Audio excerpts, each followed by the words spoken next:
All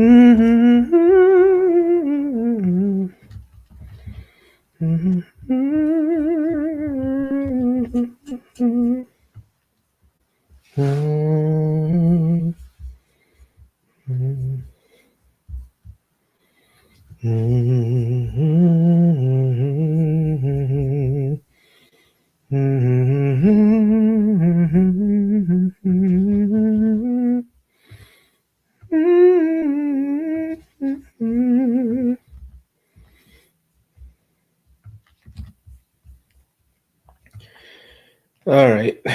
I think my live stream is starting. YouTube version is here. Okay. So on latent space, we have. Oh, I should probably scroll my banners. Here, there we go.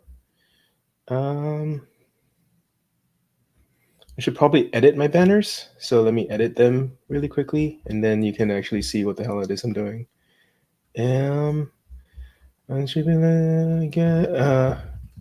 We have a weekly paper club on Wednesdays.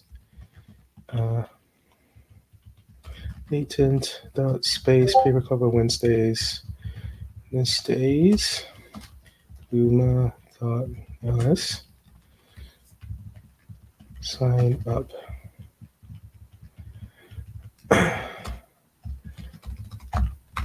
I signed up to present, so today I am reading through the stuff I signed up for. Okay, great, wonderful. All right, so I'm doing the scroll so you have some context as to what that is. And this is going to be a messy paper because we don't just have one paper, we have a lot of papers to go through. But it's so Chrissy. We already did this one, so I'm just going to skip that. Yeah, I think all of these are outside of our bounds. We just wanted to go through some stuff in our backlog.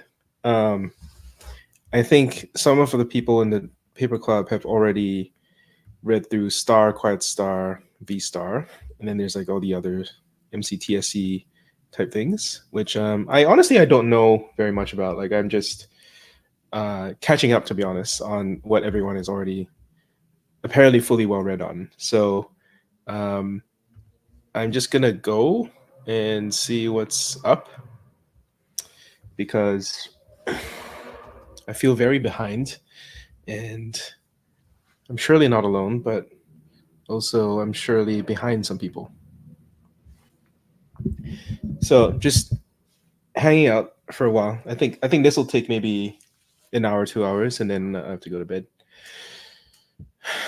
Studying step-by-step chain of thought rationales improve language model performance in complex reasoning tasks like mathematics or common sense question answering.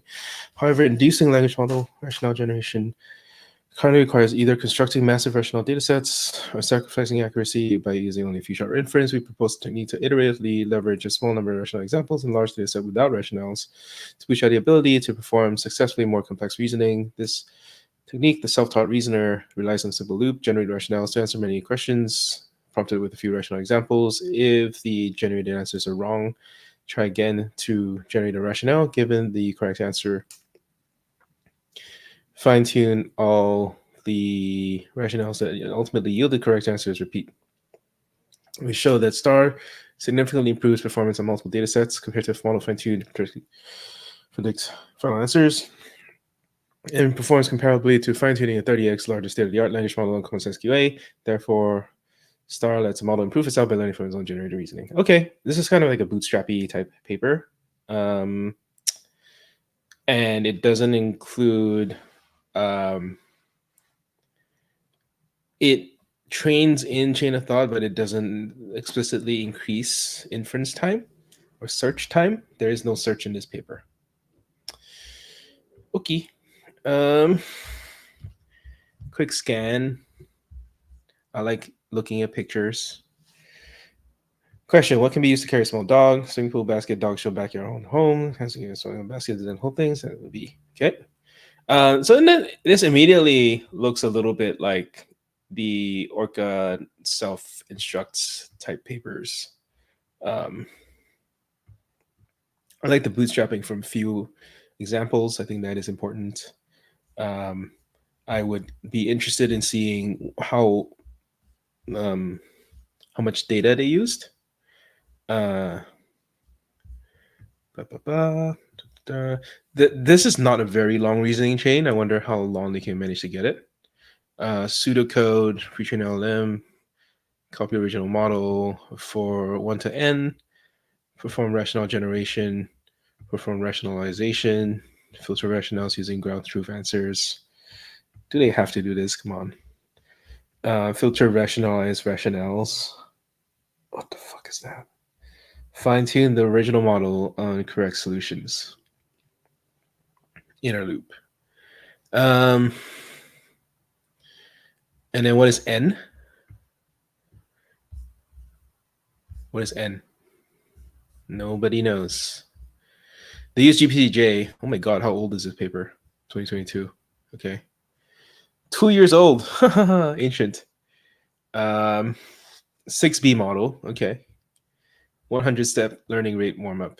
By the way, I should probably mention to the paper club that I'm doing this.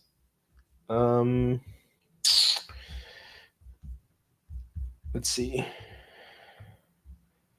Doing paper club prep live.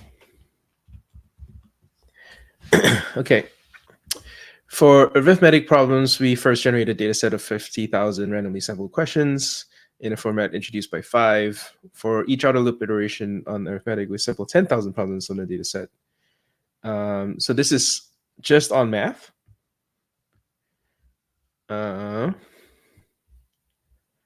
Gives it a scratch pad. It's got arithmetic. It's got common sense QA. MXD says V-STAR. I don't know what the hell that is, but it already smells like slop. So it can do math. Fantastic. It does GSM-8K. That's it. That's all the data set it does. Okay. So it does math. I'm like already less interested, but it's a start. I mean, it's a 2-year-old paper. We found that as shown in table 1, star without rationalization. Okay, all right. I don't think I understand what rationalization is yet. So let's just kind of browse through number calculations. Okay, all right. An essential question is exactly what role rationalization plays. Intuitively, rationalization allows the model to reverse engineer a solution and provides a heuristic for identifying whether each step makes the conclusion more likely. This parallels real-world problems where the final result is known, but challenging to arrive at a good justification. A mathematical perspective, while rational generalization samples rationales from distribution PRX, rationalization conditions on the answer, letting us access an alternative distribution PRXY, which may be a better search space for rationales. Okay. Temperature. Yeah, I'm not a big fan of this one. In general, it substantially increases the likelihood of correct answer, incorrect reasoning. Huh.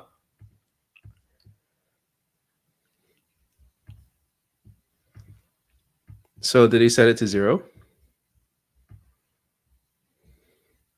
Like 0.5 is high. So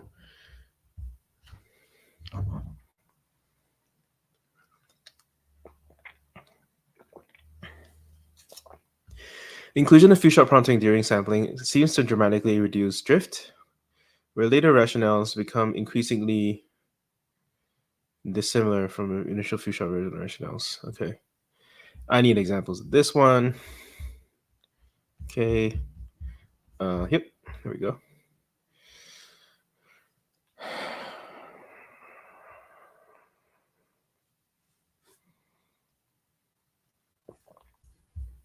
I think I'm also going to try to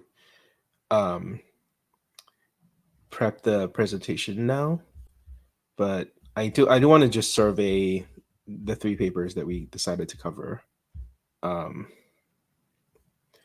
We also selected a random sampling of 50 questions, blah, blah, human evaluated 10 times. What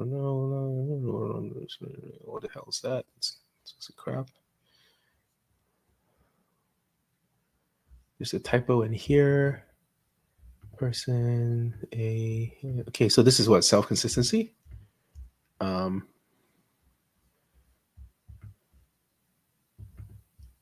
Okay. Oh, we're ranking the explanation.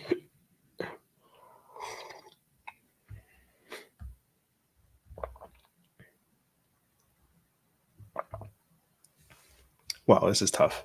Okay. The answer must be a person. Terrible. A. Well, 2. This is you can't say A. So, okay, what is this for? This is for human evaluated test prompts. We also selected a random sampling of 50 questions and correctly answered both. Some of the answers, some of the rationalizations. So some of the star answers are wrong. Okay, so future rationale first, star train rationale second, human rationale third. And these were shuffled when presented to participants. Okay. So future rationale first, star second, and I chose second and third. So am I gonna consistently choose second? If we're going to get a rewriter, what should I do in college? Study literature. I don't know if that's the right answer, but whatever.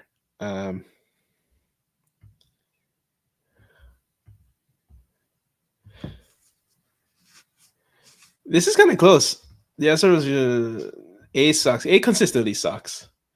The second answer is the star one. The third answer is the human one. Okay. The human would have fun making questions for the AI overlords. He found the task quite what? Answer searches: do, enjoy, eat cake, enjoy living, get laid, enjoyable. I like D. D's good. He found the task enjoyable. I see. This is like a grammar question almost. So A is the one that's horrible. The answer was something enjoyable. Okay. Enjoyable. Wow, this is like mind-numbing. Hey Sean, what's up? What is X start? What the hell is that? Having fun is enjoyable, therefore the answer is enjoyable. Oh, this is horrible. I can't. There's like no value from this. What the hell do I do? Oh boy. Okay. Right. What is this? Example rationalizations in CQA. We include a randomly sampled set of rationalizations which the model is reduced to. We observe that sometimes the model constructs an argument from the model set of properties. The correct answer is properties, therefore the correct answer. This structure of argument is fairly standard, but given the model incorrectly more than reasoning. The technique of rephrasing the question in a simpler way before answering it directly is also often effective. In general, the rationales from the pre-trained model's rationalization appears to be of the similar quality to pre-trained model's rational generation. Okay. Why do I eat just enough and eating breakfast? Answer choices: full stomach, feeling satisfied. Correct. Okay. Full stomach is kind of correct. Eats. I see. Just enough. So the question is, the answer must be a question for eating just enough. So this is model generated?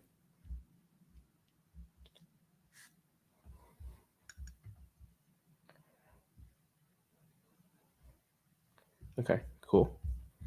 How is a dog likely to communicate with another dog? Bark. The answer must be for a dog to communicate with another dog. Dogs bark to communicate. Wow.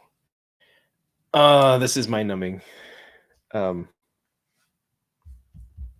Yeah, okay. I don't care. Bias, faithfulness, don't care. Hyperparameters. Cool. GSM 8K. Natalia sold clips to 48 of her friends in April. Then she sold half as many clips in May. How many clips did Natalia sell together in April and May? 48 plus 24, 48 divided by 2. The model did math.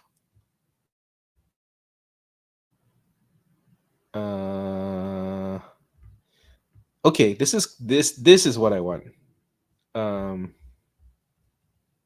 The model did math. Betty is saving money for a new wallet, which costs $100. Betty has only half the money she needs, so she has 50. Her parents decided to give her 15 for that purpose, and her parents twice as much as the parents. So 15 plus 30, 15 plus 30 is 45. She doesn't have enough money, so she needs 5. I did exactly this line of thinking, which is cool. So what are we doing? We're generating these rationalizations, and then we're fine tuning on this. How did they generate this? This is valuable. This is, I mean, it's valuable in the sense that you want to do multi-step math stuff for this kind of question. I don't know how it generalizes. Star GSMK questions. We observe some interesting patterns for GSMK questions.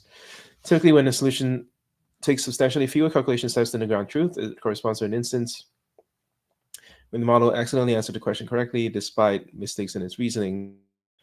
In some cases, however, the model produces simpler solutions than goes into ground truth. One example is shown in Figure 8. Van is delivering, and this is kind of fun. This is like reading like IQ questions and having the answer scheme next to you, and then you're kind of grading the answer scheme. Van is delivering 180 bottles of drinks to the neighborhood. Each bottle contains either cider or beer, a mixture of two. Out of the 180 bottles, 40 only contain cider, 80 contain only beer, so that's 120, that's 60 left. The rest are a mixture of 2 drinks. If the delivery man gives half the number of each bottle of drink to what? If the delivery man gives half the number of each bottle of drink, okay, each type of drink to the first house, how many bottles does the first house get? Huh? If the delivery man gives half the number of each bottle of what? So he gets 20 plus 40 plus 30? That's 90?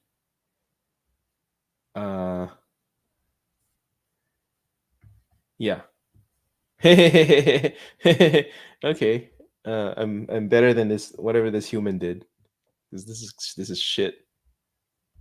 Okay, they just found a horrible data example. Yeah. All right. Okay, so what I need to do is, I think I need to do slides. If those of you don't know, you can do slides.new to make a new Google slide. You can do docs.new to make a new Google Doc. You can do sheets.new as well. Star.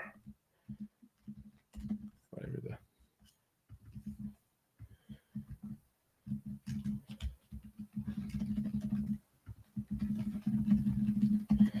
Okay. This should be automatically titled. Overview, we're going to cover 3 papers today. We're going to do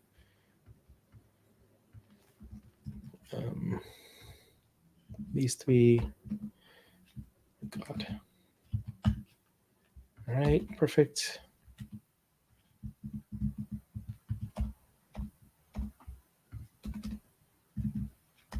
Okay.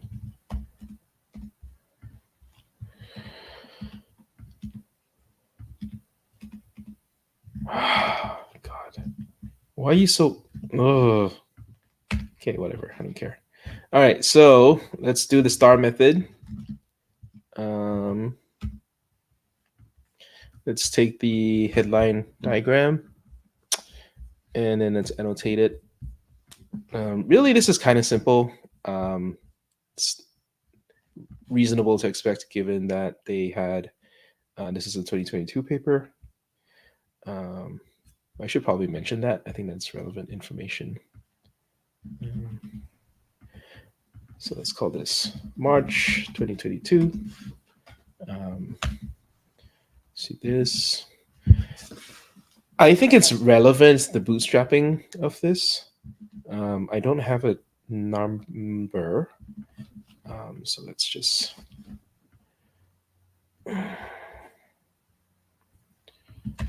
And then I think I need some examples. So let's do examples.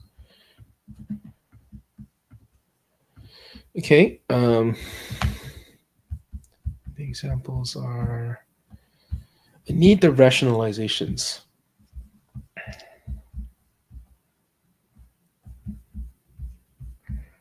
I think common sense QA is good. I think the math stuff is good.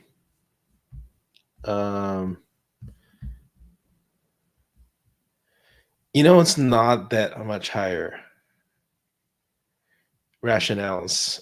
Sean asked for rationales. Okay, so I definitely skimmed over this one, but I think the here. Okay.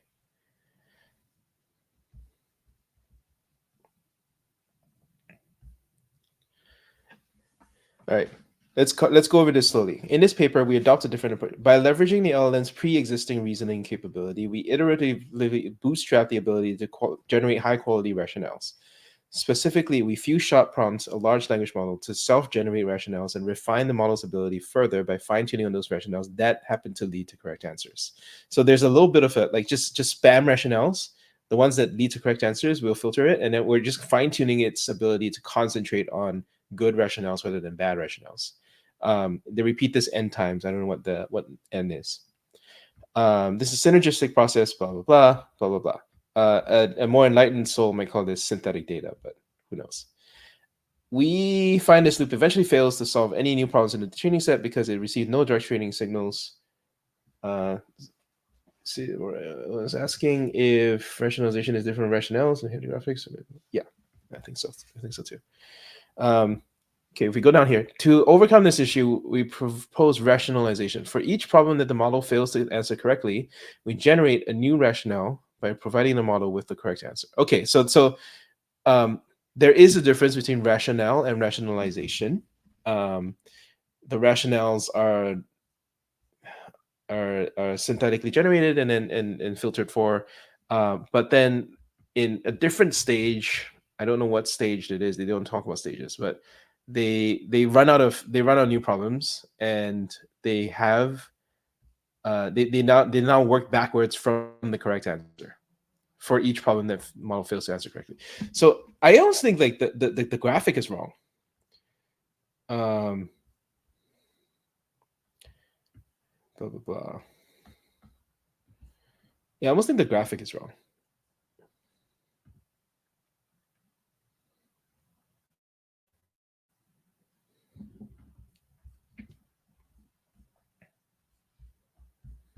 So I like, for me, putting things in words or presenting it for Paper Club, I would like to draw a new graphic to illustrate what I think is going on. I'm just double checking if the paper or doesn't already do this. Yeah, I don't think it does do this. Okay, so the clearest information we have is this thing. So there's the algorithm, and then there's the verbal bullet point stuff. So I will take methodology. Okay, there will be two things. So this would be one here.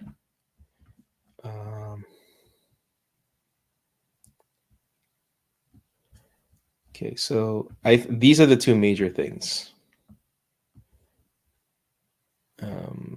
Maybe call this rationalization. I don't know.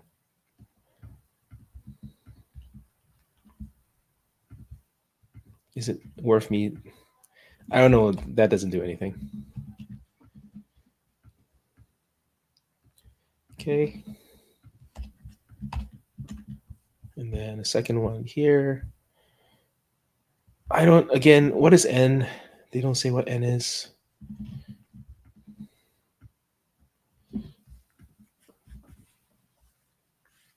You see, they have rationale generation. Then they also perform rationalization. Okay. So it's not a separate stage. It's part of the same stage.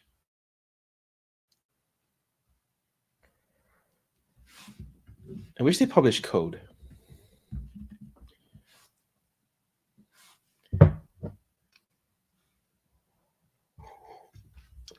Let's get some numbers. N is the number of iterations correct. So they call it N here. I wonder. I don't see any table where they say what N is. They talk about a little bit of they talk about 100-step learning rate warm up, but then they also talk about 40 training steps. No, this is the fine tuning. Okay.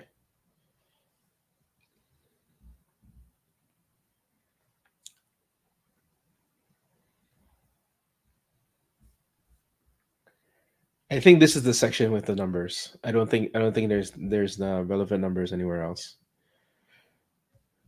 Okay,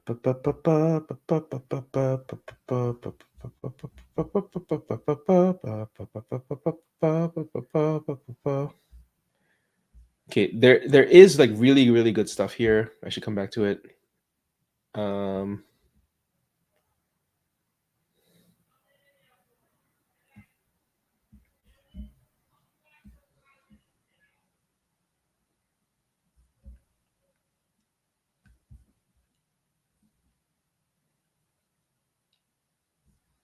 This is kind of cool.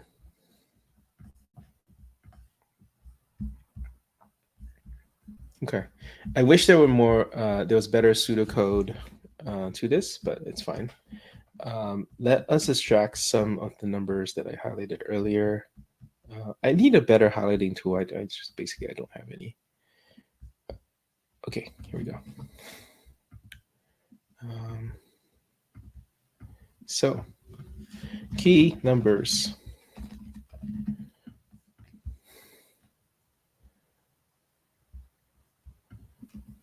Started with GPJ 6B. I'm going to ignore this fine-tuning stuff because we just assume fine-tuning is a black box, don't really care about it. We are interested in a data set. For math, 50K, generate 50K sampled questions in the format introduced by 5. What is 5? Scratchpad for information. Hey, David Dohan worked on this. Yeah, nice. All right, probably a distraction now. Here we go. For each outer loop iteration on arithmetic, we sample. For each outer loop, sample 10K problems. Use 10 random few shot rationale examples, each digit. I wish they had shared what this was, but it doesn't matter. It's probably too minor to really matter. For common sense QA 9741 questions.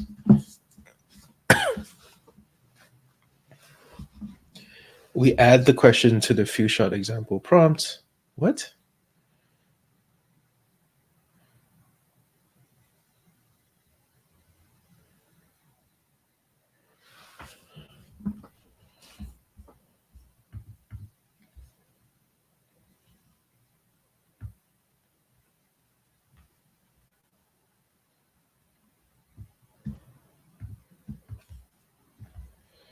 Okay.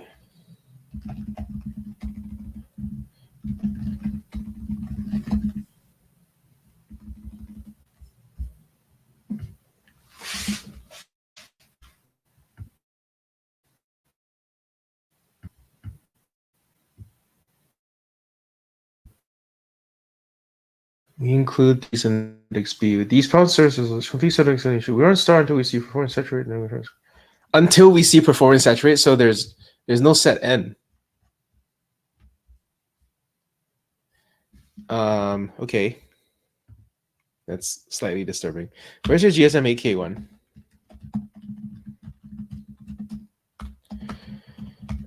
Used 10 few shots per way at all way. Jason way on what's his face? Chain of thought elicits reasoning.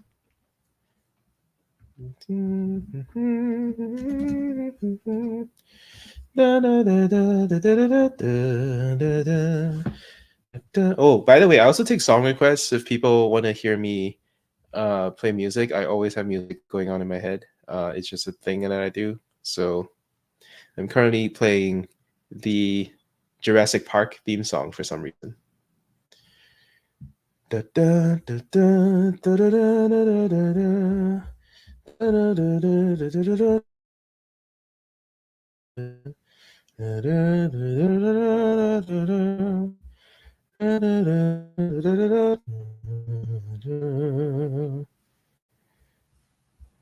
I mean, it's fucking goated, so unless you can suggest a better song, I will.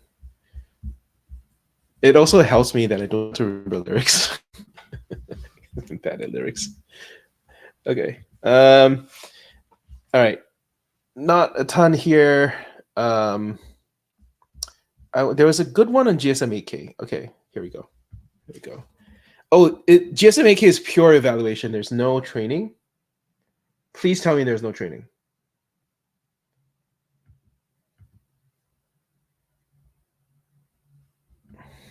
Seven 473 train 1319 tests.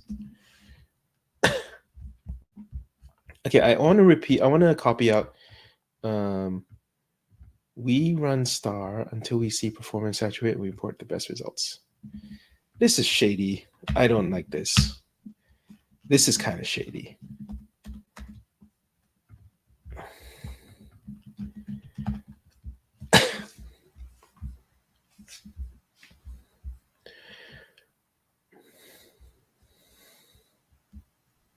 The accuracies of the model digits across digits over iteration 1 to 5 over. Fuck. Okay. The accuracy of the model across digits over figure 4. I see. After running star for 6 iterations, the overall accuracy is 89.5. Where do you see that? 89.5, the yellow. For reference, a baseline trained on 10,000 examples without rationales for 5,000 steps attains 76.3 accuracy. Is this chart? Okay, we're looking at figure 4. I'm sorry. Figure 4 with rationalization, without rationalization. I see. So with rationalization, it trains a lot better. All right. Since this is a question that people have, I think it's worth focusing on. Let's put in, what is rationalization?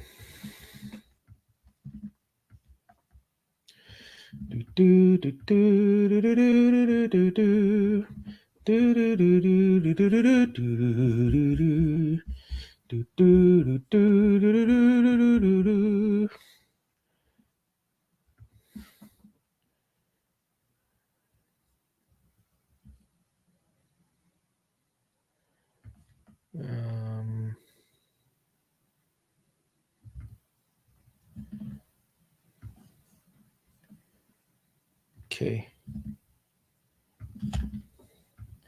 I don't know how to present this, but okay. What if I did this here? I did this above, and I brought it up to front. Ba, ba, ba, ba. Good enough for me.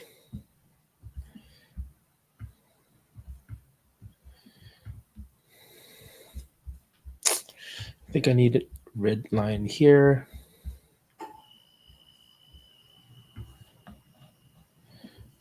I think I need a thick red line like that. Here, can I make it thick? 3, red, happy.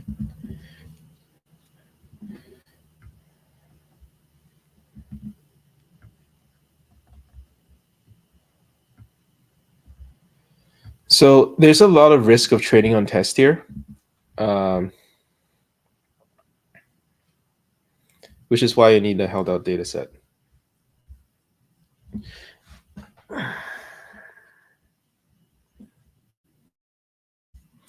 I think I need this to be higher.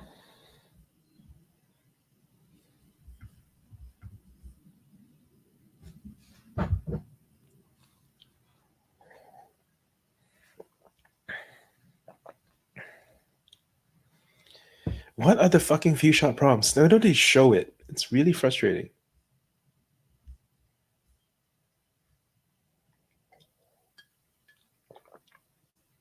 You don't even show the few shot prompts.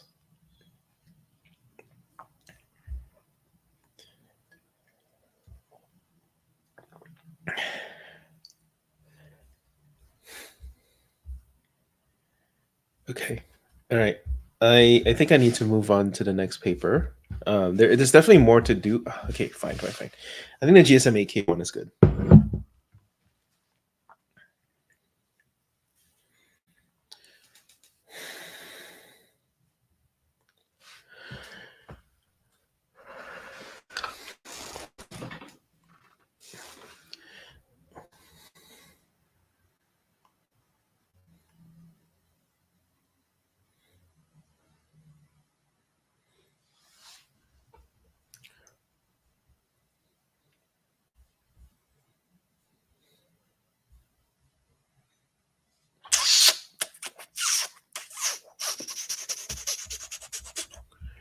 Okay.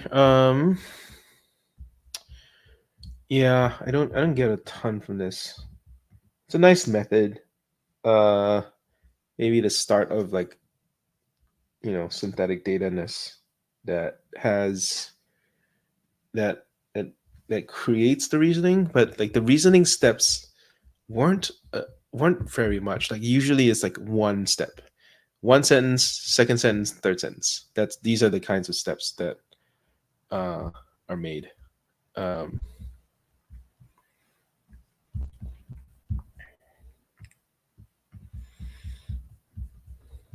errors. Don't care. Don't care. Don't care.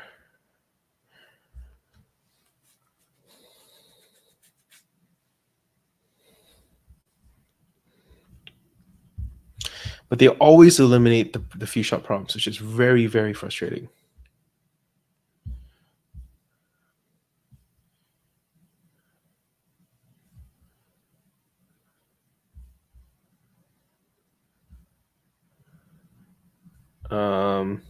What's a good demo?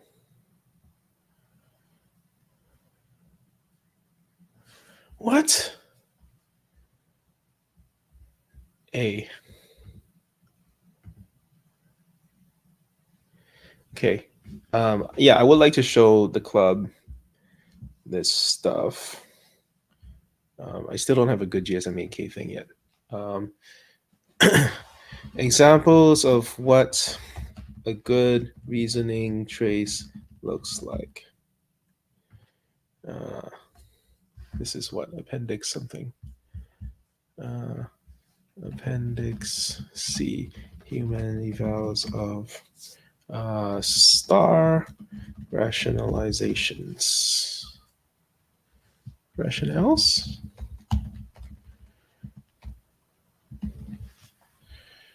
Okay, so few shot rationale first.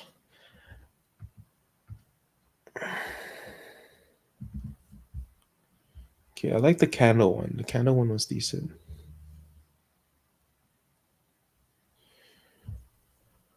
What is this fucking...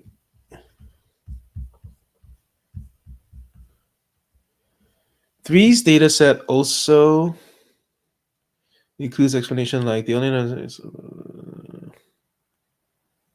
So the human data set was sometimes just weird and crazy. All right, so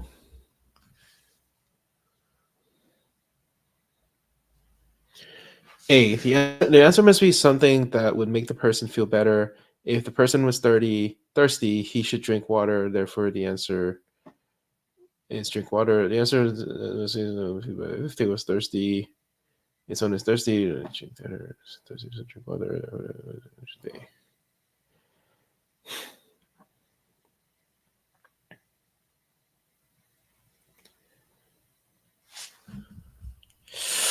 This is not.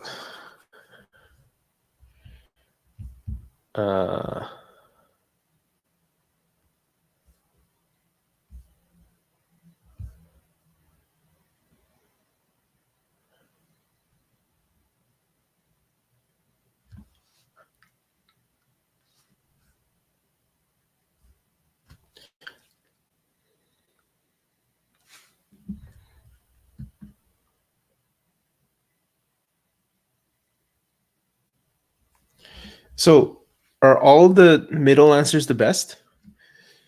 If I'm not good at playing poker, I will begin. What if I play? What the fuck is this question? I'll begin Discord. I'll begin losing money. Okay. The answer must be something that will happen if you're not good at playing poker. If you're not good at playing, you begin to lose money. Therefore, the answer is losing money. C. The first answer is great. Second answer, the answer will help you. Help you.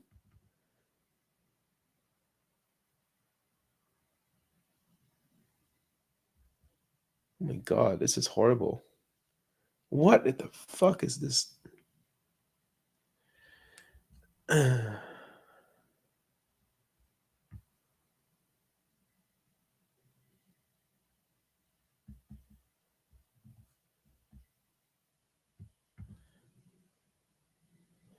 Okay, great. Okay.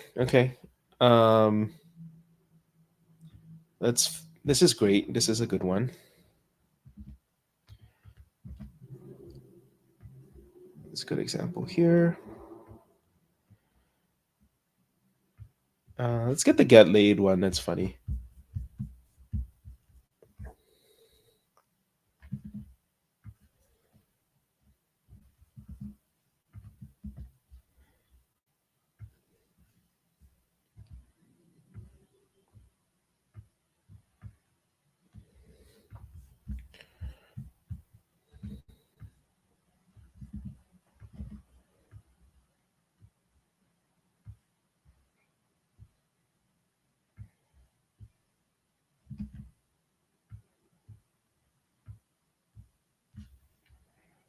Oh boy.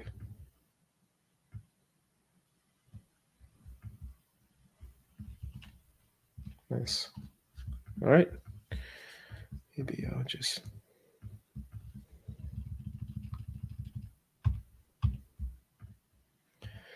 Okay, I'm gonna have to explain this.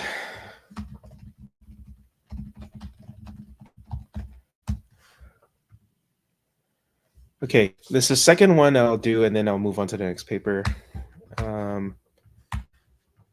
which is the one below. Where's the math one? The math one is good.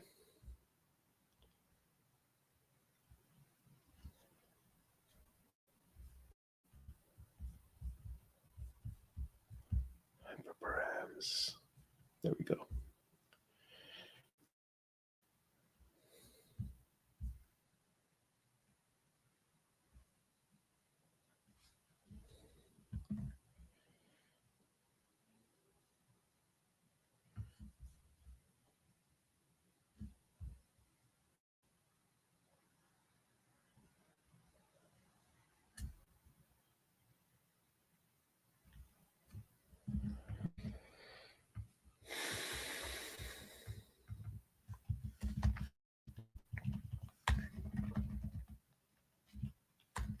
Calculations. 78K problems.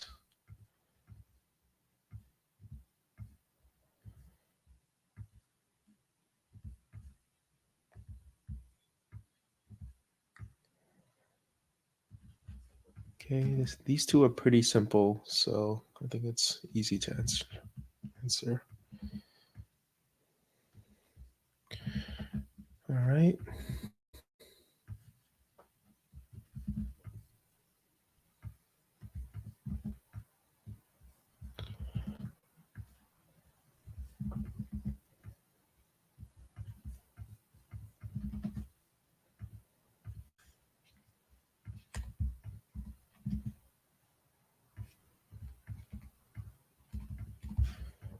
Okay, and then I can present the GSM8K stuff here.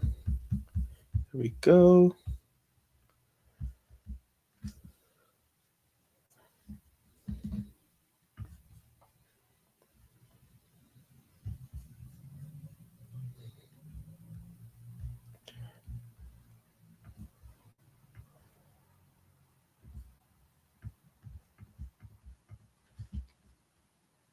Yeah, whatever.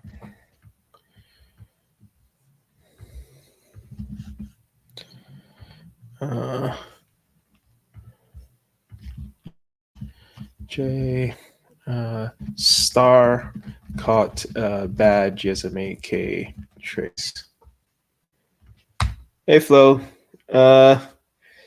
is star the reason? Hang on, let me send you an invite, Flo. Flo, why are you up? You're on the East Coast.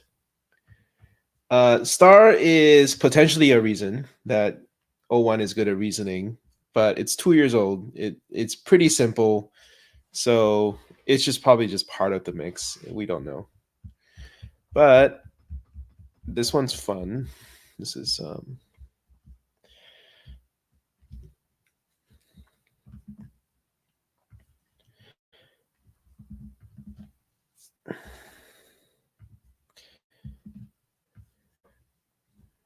and let's go with this one, that.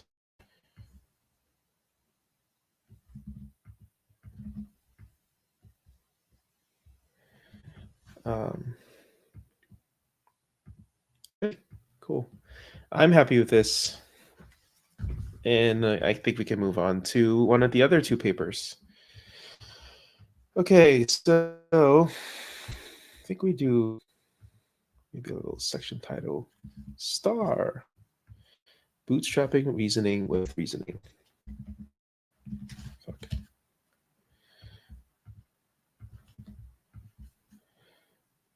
Okay, and then the next one is Q-STaR.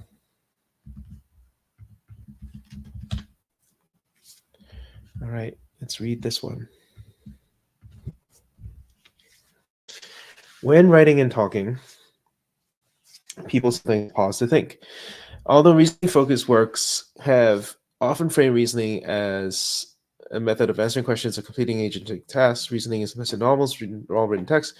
For example, this applies to the steps not stated between the lines of a proof or the theory of mind underlying a conversation. In the self-taught reasoner, Star Seligman et al. Oh, so this is Eric Seligman, same author. That's interesting to me. Who is this dude?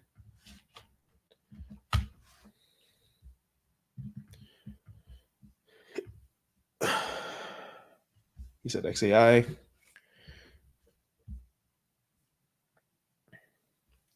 He's also written Stop, Hypothesis, Search for Reasoning, Parcel, Lex Invariant, Sky GPT, Star, Incessant Neurips, Helm, Crude. He hasn't done that much.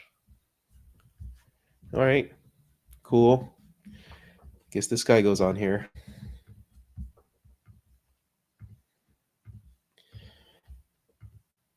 There we go.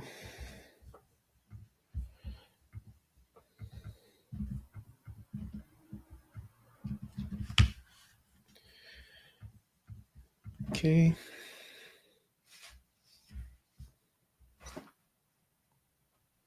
His last tweet was September 13th. Okay. He's making fun of the other guy. All right. Works at Grok. Okay.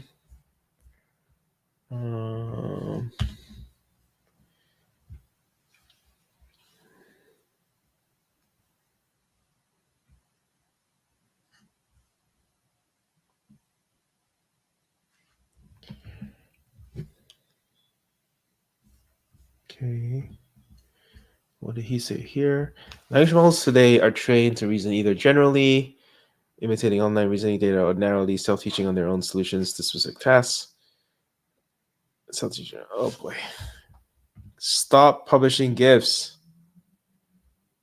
It is so annoying because I cannot control this.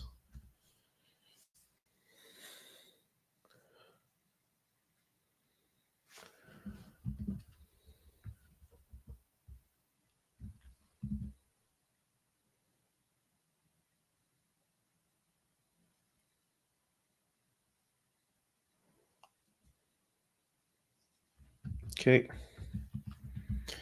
I will probably link this tweet because why not? Image.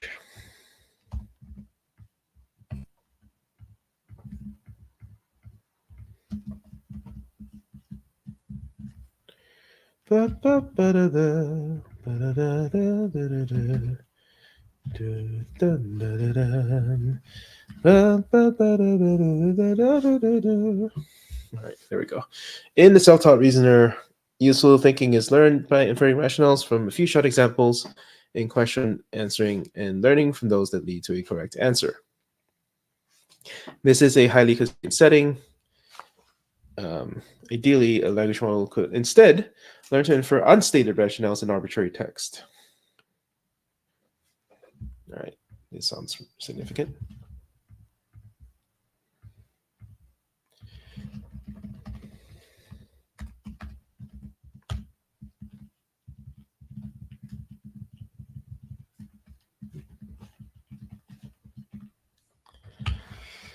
We present Q-STaR, a generalization of star, in which we learn to generate rationales at each token to explain future text, improving their predictions. All right.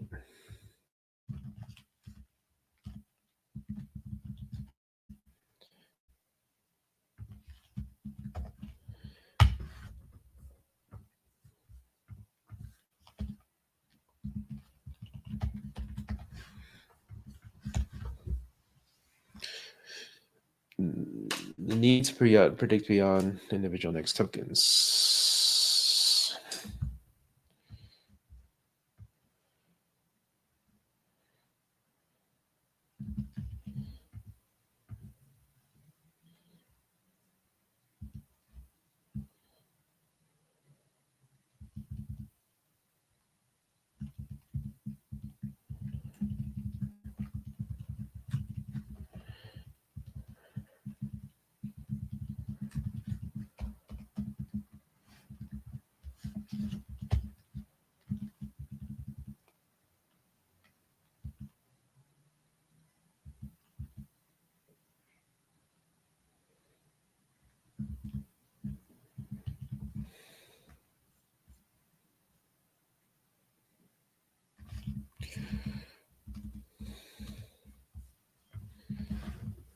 Okay.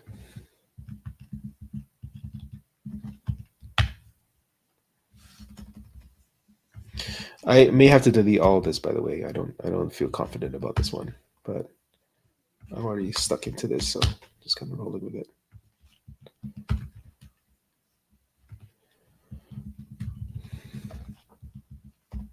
All right. And then results. No fine tuning.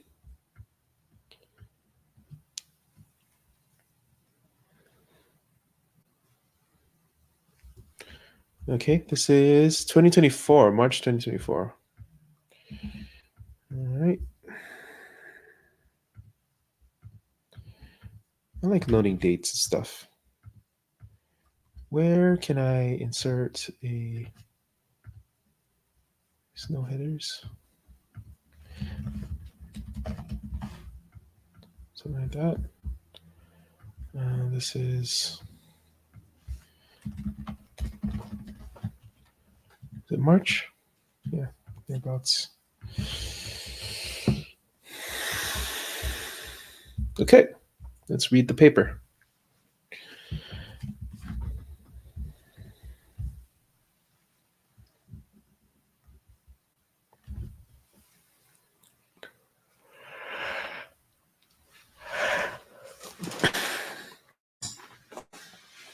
Every single is a thought. That's crazy, dude. What the fuck?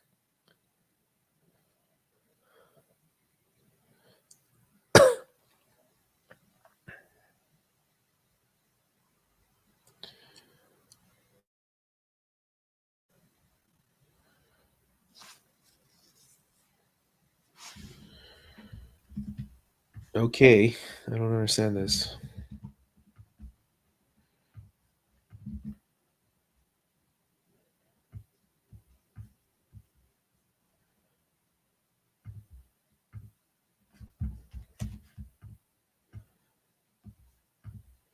You giving me honesty, giving me more than you can give, giving me empty, never even know.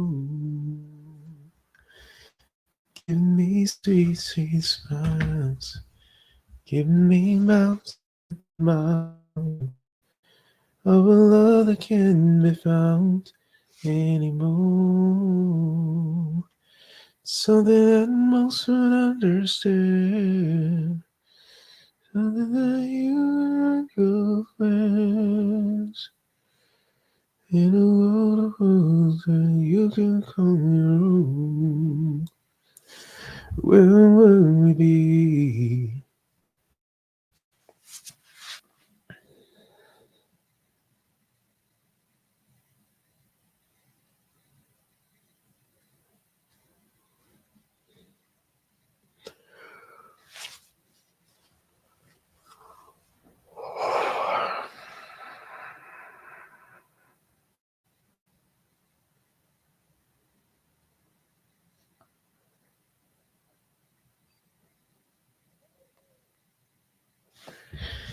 This is fucking crazy.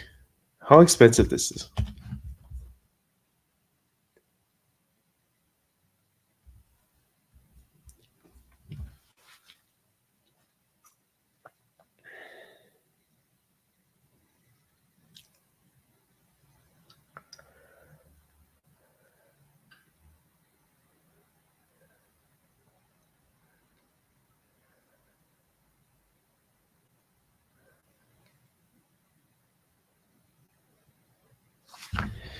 Okay. That's a lot of work. Holy shit. This is a bigger paper. Contributions. I do like them explicitly stating their contributions, so that they think is special. And there's a lot.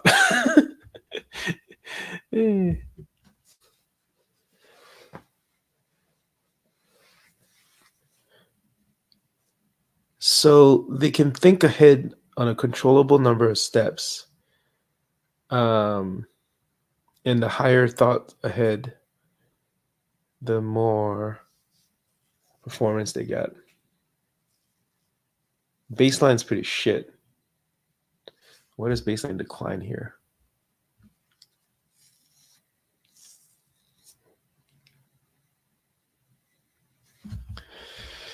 Reasoning language models, blah blah blah, blah blah blah, blah. The lit review sucks, dude. All right, algorithm.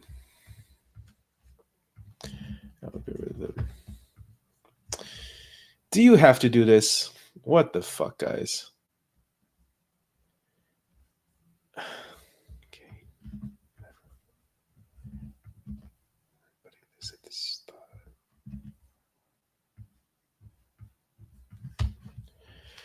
Algorithm.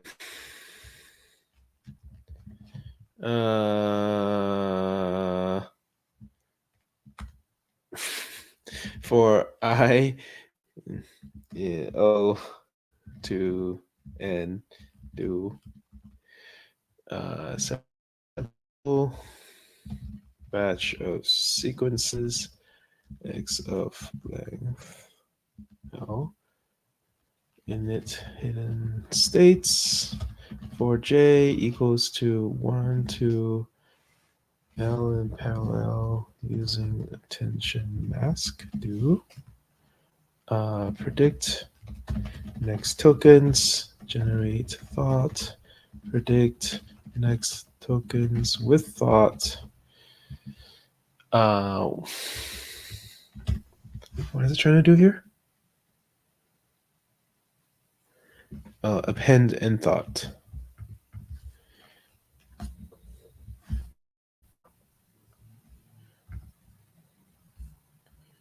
Predict next token, generate thought.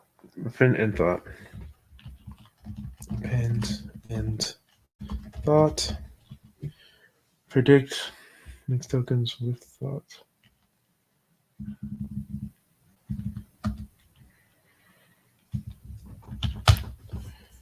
What is H thought? H is a hidden state. You want sequences xj, tj, xj, j plus n, true, -1.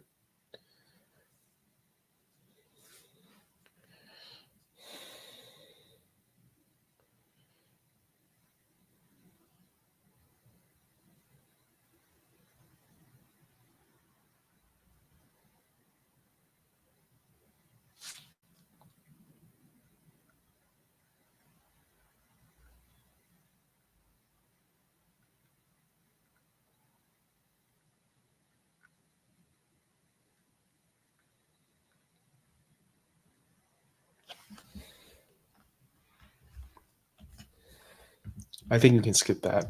But basically, this is saying take all the tokens until now and the generated thought, and then all the tokens after. I don't understand this part of the formula. I think it super matters because basically you're just predicting next tokens with them. So that's fine. There's a mixing head equation.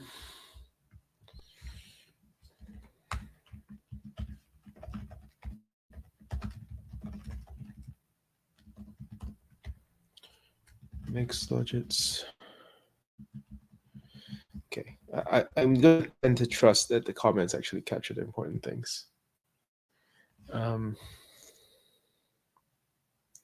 Calculate log probs are some kind of divergence here.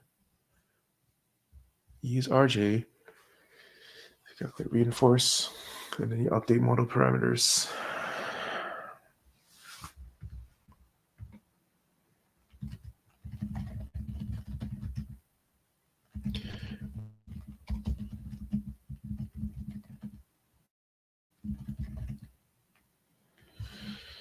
Okay. All right. That's roughly.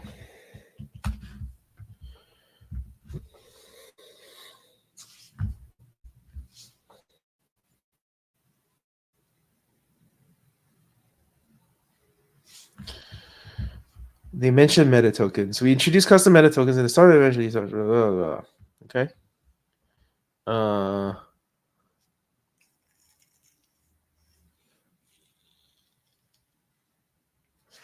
Goyal et al.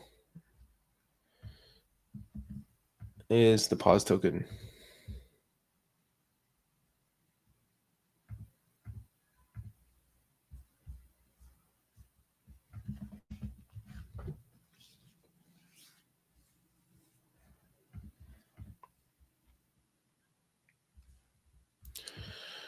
So they didn't introduce the start thought token. Okay.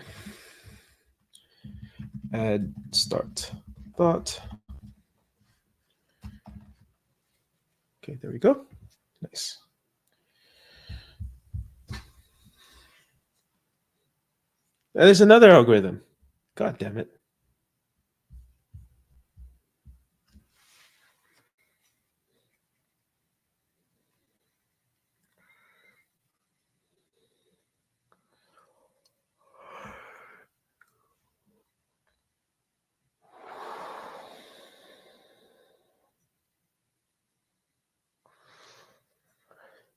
In effect, we train the models to learn which decomposition and planning steps are effective in predicting future attacks. Also, we note that we formulate the objective as accurately predicted. argmax the expectation of log p. What do all these things stand for? The x.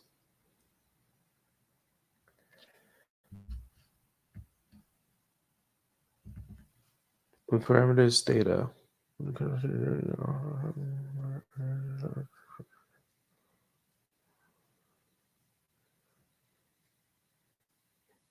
Yeah, just generate the best rationale. God damn it. Okay. Think, talk, learn. Okay, all right. Let's try that then.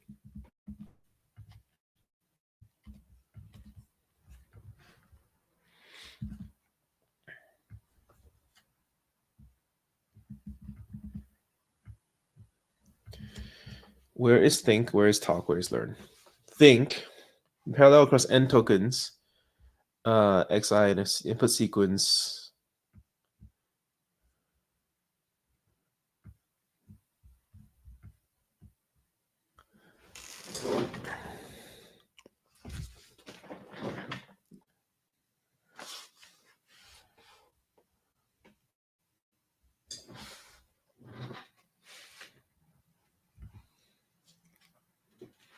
Our rationale something.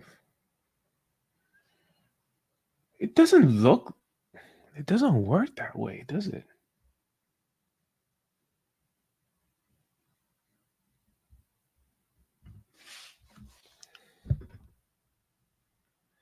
Okay, a thought is a rationale in parallel. Okay, there we go.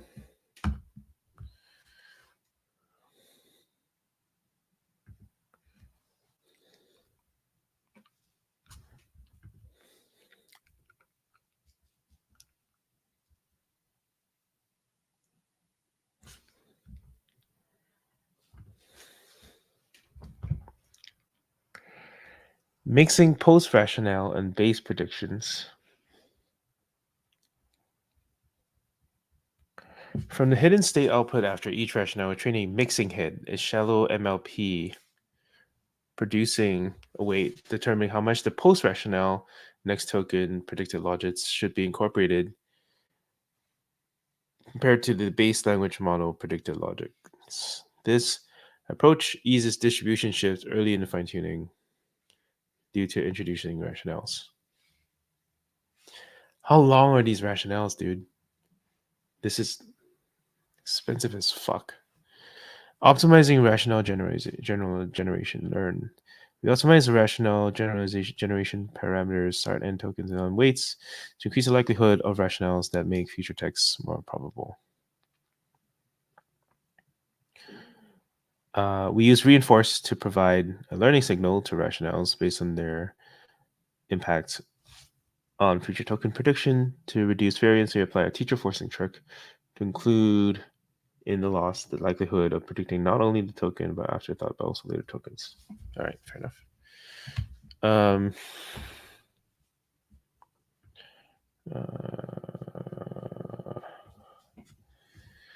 Shallow MLP.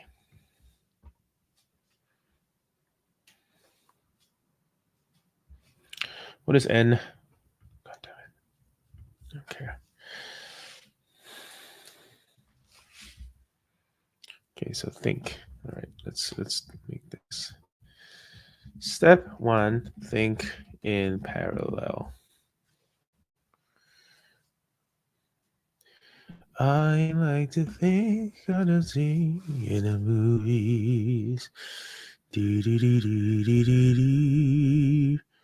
Do do do do do do do do. Do do do do do do do. Baby, I'm just so fashioned. Often another day. It's no wonder I have no luck. Never thought I'd fall in love. I wanna be like a scene in a movie. It's why I never fall in love. Da, da, da, da, da, da, da.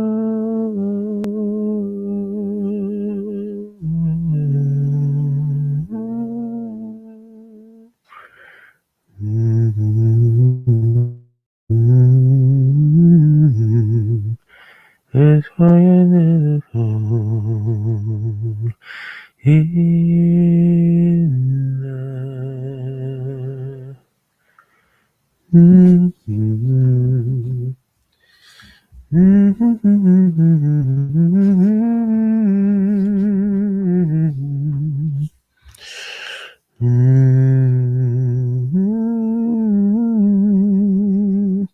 I think I understand this. This is basically pause token. Um, I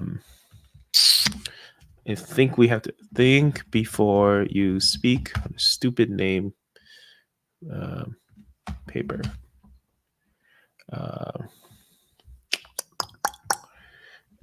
So let's talk about meta tokens. Meta tokens. I wanna see da da da da da da da. That's why I never fall in the. This is not one pause token, is it?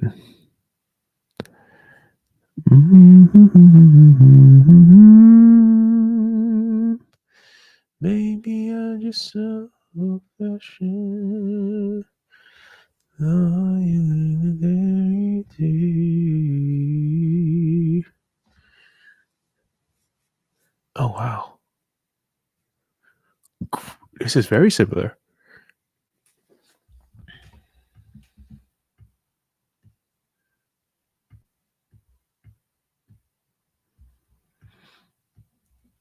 Okay, let's just throw in the backspace token paper. Why not? Backspace token.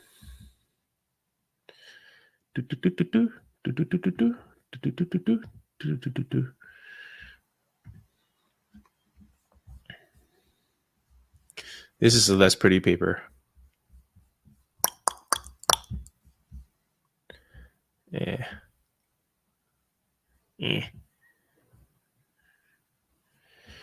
All right. Since you suck at marketing your own work, I have to do this. Emergent mind. There we go. Let's see, someone else has done it for you.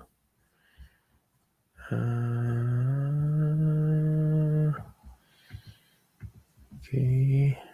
Huh. Not that many have talked about it. Are you serious? Yeah, I don't think this is the right paper.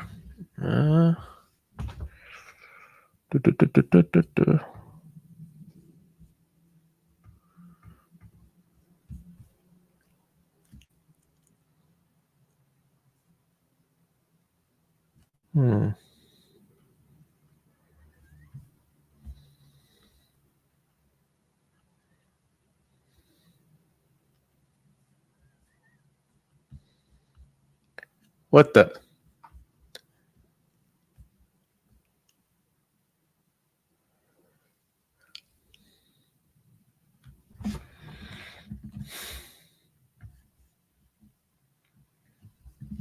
All right.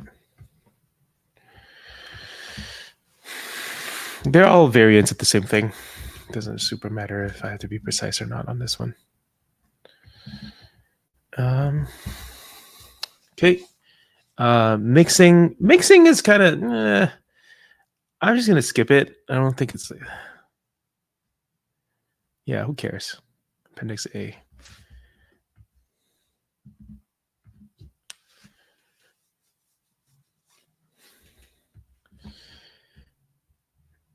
Yeah, who cares? Okay. Then, so this is think in parallel. Then we have mixing. Oh God, I have to cover mixing, don't I? Why is this called talk? Let's see this closely again.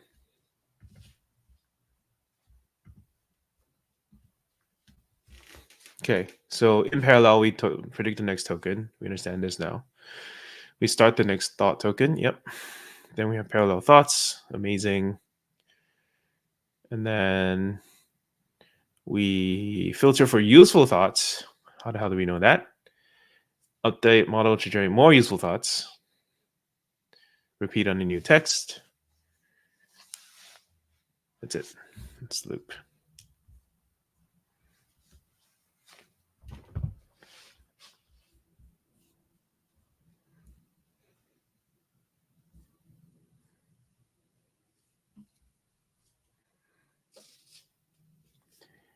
They have just tokens and soft prompts.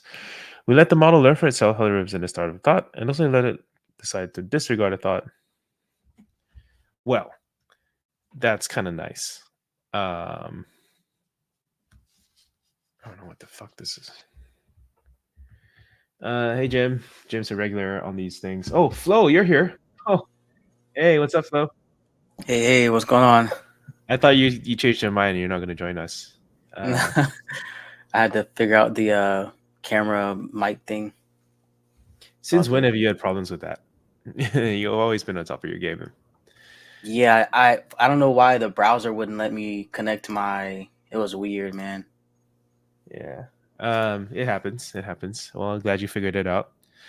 We're halfway through tomorrow's paper club thing, and I'm answering Jim Stepa, who is a frequent guest on the YouTube, on why we're doing this. So you know why, because we have a Wednesday paper club, and I signed up to do Wednesday, and so I'm frantically doing my reading, 12 hours before I'm presenting it.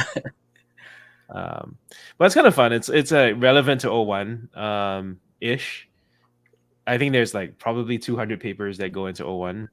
So these are just like a couple of like the really old ones that you should obviously know. Then the other ones are more speculative. So I don't know the other stuff, but I just figured I should cover a little bit of the background. Yeah. Did you have a question? I remember you had something before Who, you me joined. me or Jim? You. I'm done with Oh Jim. no, yeah. It just it looked interesting. Like the one thing is I haven't really kept up with. I know L1's a big deal based on like your reaction to it, and then Slow Nose, Manuel's reaction to it. So I'm like, okay, maybe I should pay attention. And it seems like a good opportunity to like understand the core concepts of like why O1 is so good. So I don't I know, was just man. kind of. No, so that's what I'm saying. I'm trying to be really measured. I think like I said, I think there's like maybe 200 papers that go into O1. This is just like the start of it. I see. Um, so I would definitely wouldn't. We covered on latent space. So there's the guy who leads Strawberry, is Gnome. I happen to know him personally, but we're not like close friends or anything. This section of the latent space pod, it's about 1 hour long on this stuff. Probably was the more relevant ones, particularly the two papers on OpenAI. So people are focusing on that one, and then today another talk dropped from Gnome. Again, the guy in charge of Strawberry. That I'm halfway through watching this talk, but he also dropped a whole bunch of papers on stuff that he's thinking. So this is the dude. I'll drop it in the chat for people watching along. Fun fact: this guy is Singaporean. I hung out with him. He's a professor at UW, but pretty young dude. So no, I'm just like covered his work. He's done this a few times, maybe 3-4 times. I've seen him. Probably has done more. He presented a lot of these slides again at iClear, which is where I got this stuff from. I think that so what he has, which we do not cover in the paper that we selected today, is search. So his thing is search. He wants to add search to GPT. That's his thing. He solves poker this way. He built the first poker bot that beat poker players in heads-up poker and then six-way poker. And so his thing is like search is 100,000 times better than no search. Mhm. In a sense that you got to scale up the pre-train or like the model size 100,000 times to even match the capabilities you can do with search with the same size model. So we are not doing search here. We're doing self-taught reasoning. And it's mostly the work of this guy. But they're all in sort of the reasoning literature. And I think we build up to search because search and reasoning are very, very closely linked. And so that's why in tomorrow's paper club thing, I was like, we're gonna start with like the first three, but then actually there's like a lot more that people are throwing around as like potential paths to O1. We'll never really know. People are just throwing random shit at the wall. Yep. Like but like we do have hints. So this is the first instance that I saw Noam actually say the words Monte Carlo tree search. So this is definitely on his mind. Like we kind of knew that, but it's nice to have it officially confirmed by him because he never says that in his public statements. I think. His Twitter, he doesn't really say MCTS.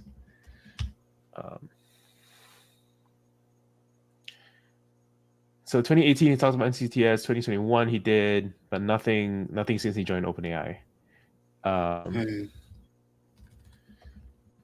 So I think he's trying to be low key about it.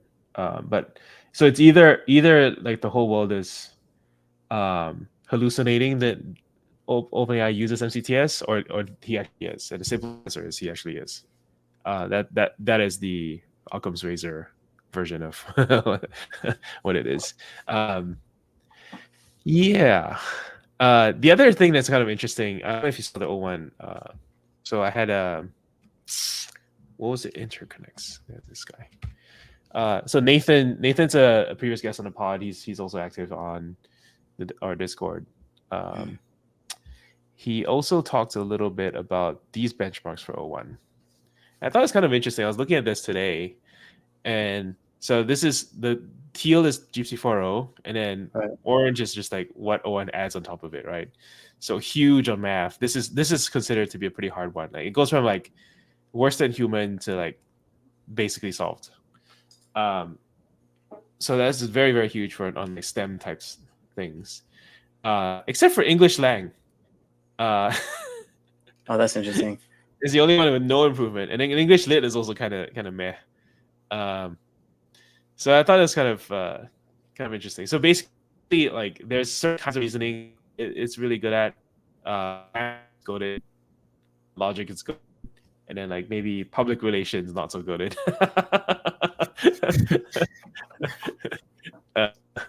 So I don't know what to say about that apart from that's cool. They also dropped a little hint about, so MMMU is basically multimodal version of MMLU, which is like the college level tests of every single subject under the sun.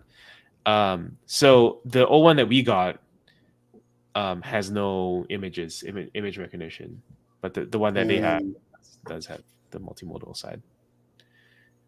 These are all just fun tidbits. I don't think they're like super relevant. But Nathan does make some good points. I went back and forth with him on Discord about this chart in particular that's on screen right now. So I said,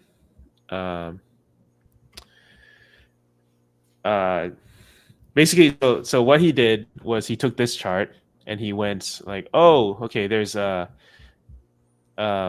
so this was actually what OpenAI published, just like a scaling law for compute, and then a scaling law for train time compute, and then scaling law for test time compute. So this law is the scaling law is the one that most people are getting excited about, meaning that we don't just only scale the training time, we also scale the inference time.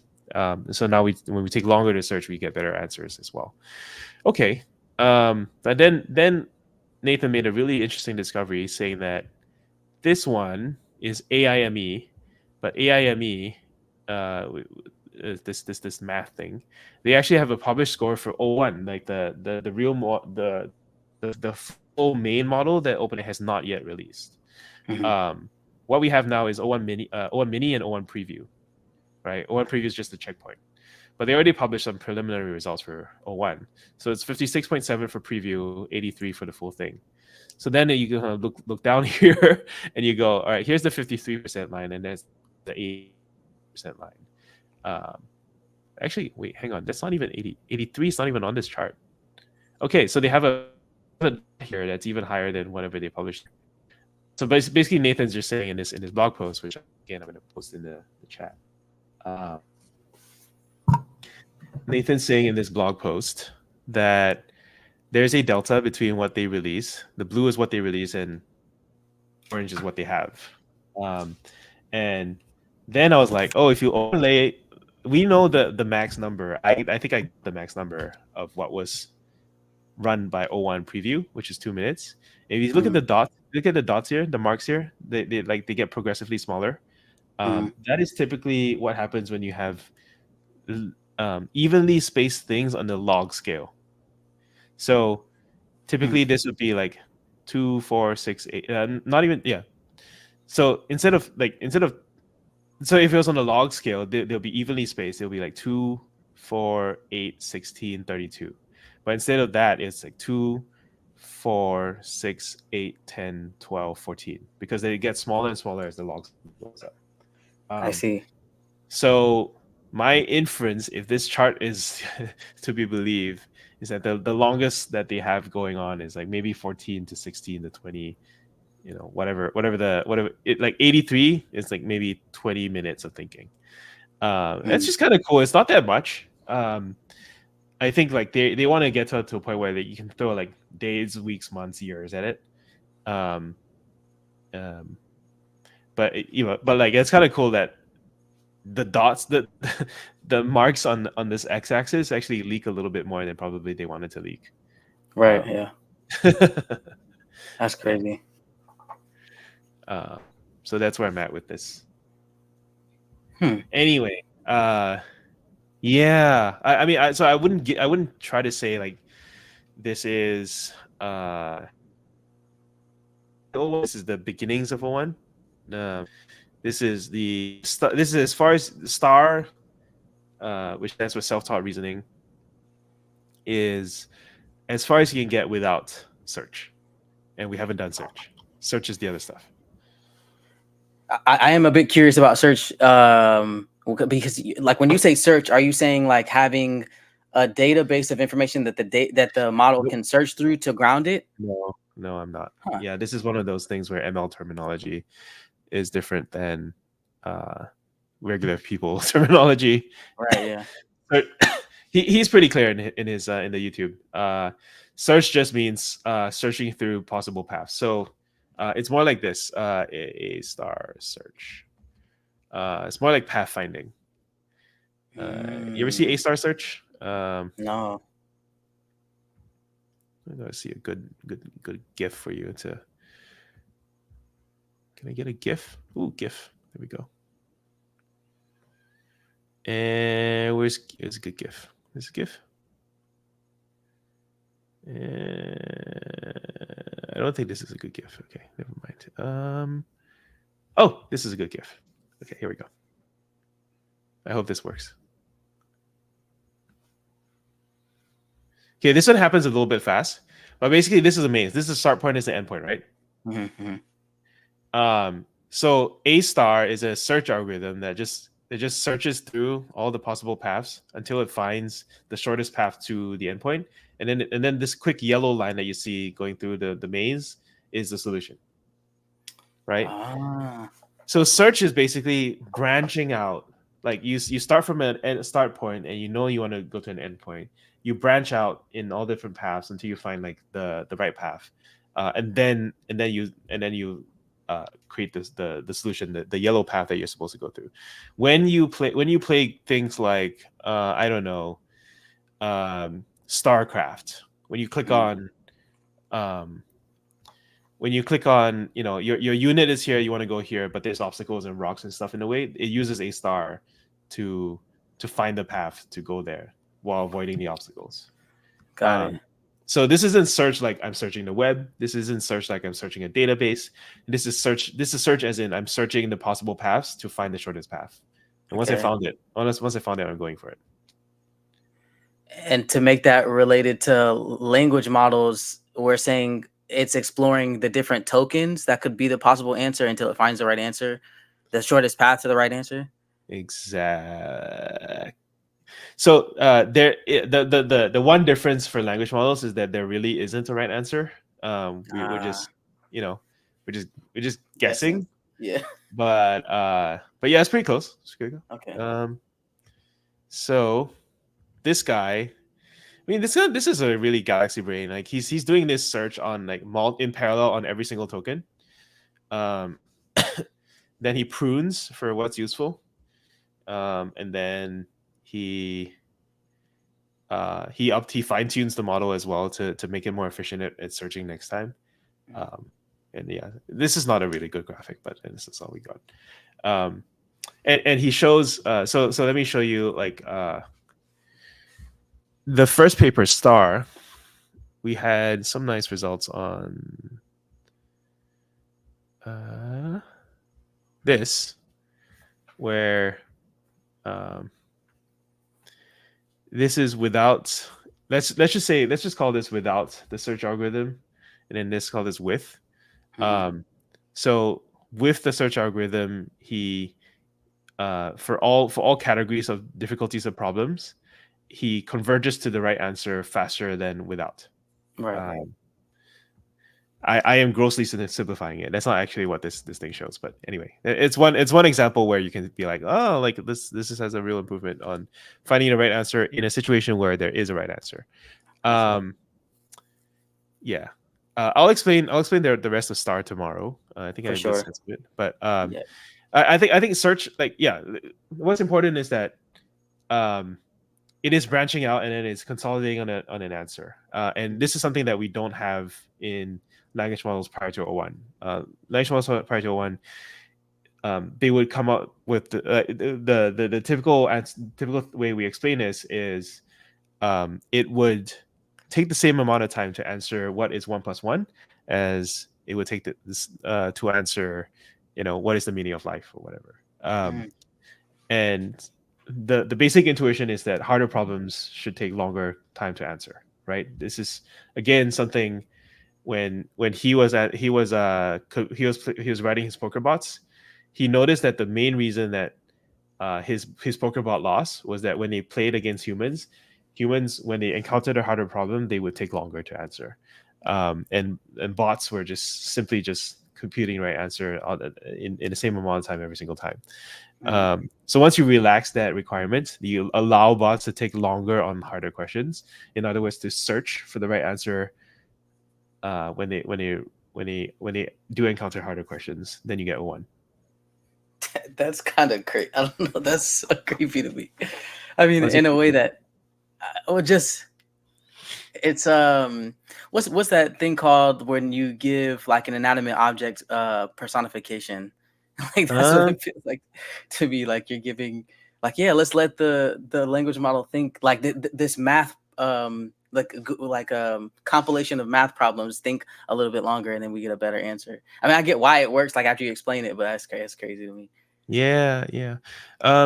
What's really cool, I like the Star paper for this one thing that they did towards the end. I'll show you.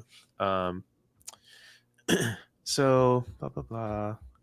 So this is there's a database of math questions called Grade School Math, and I don't know what grade they are, but some of them can get really complicated.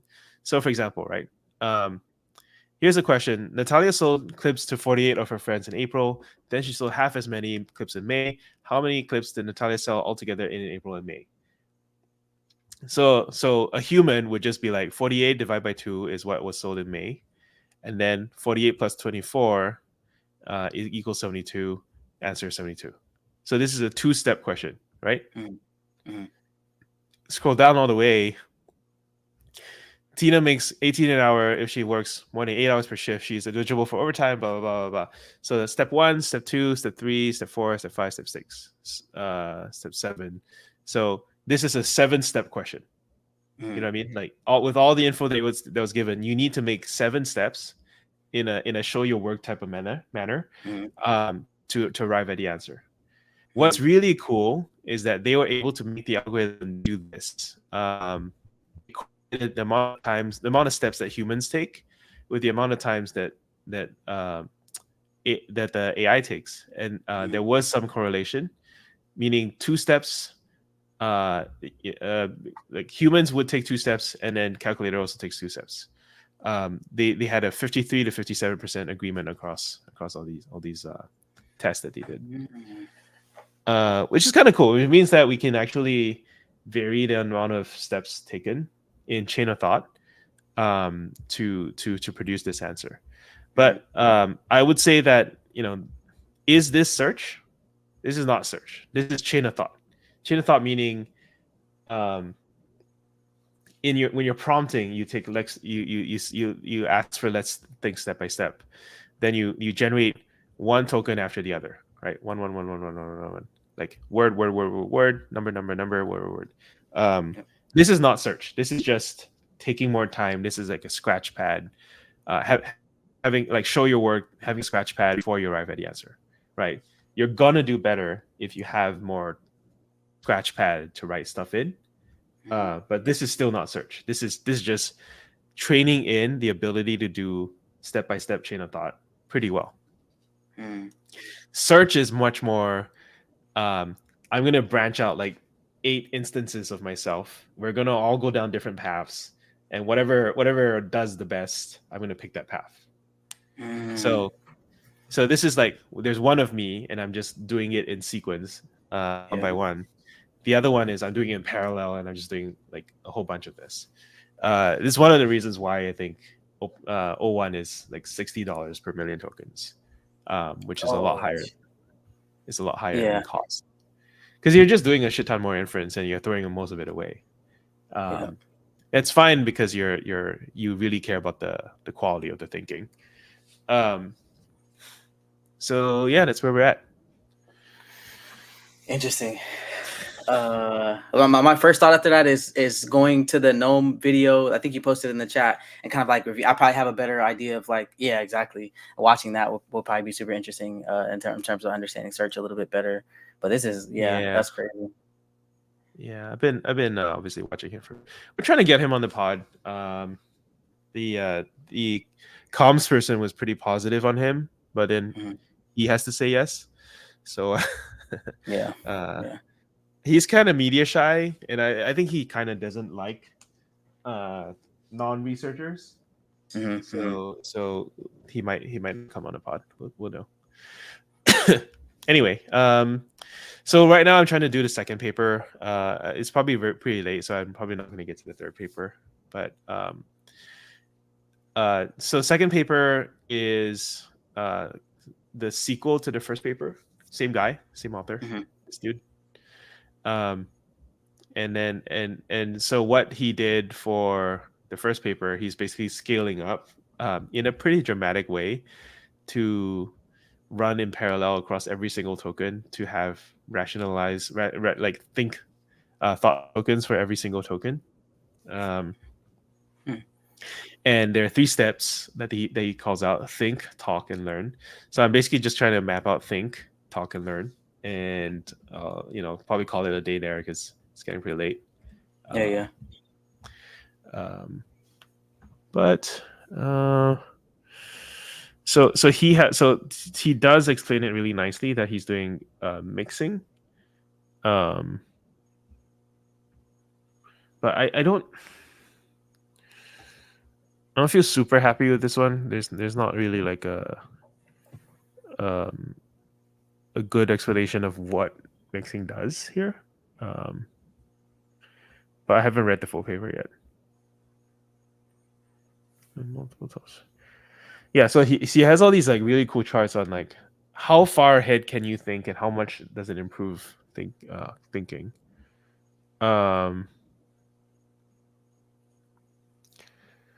It's funny. It looks like thinking ahead too far actually does worse for the same amount of training steps.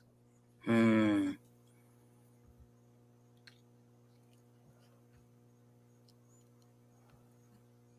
It's two different evals. Oh, I see what you're okay. Mm. Yeah. So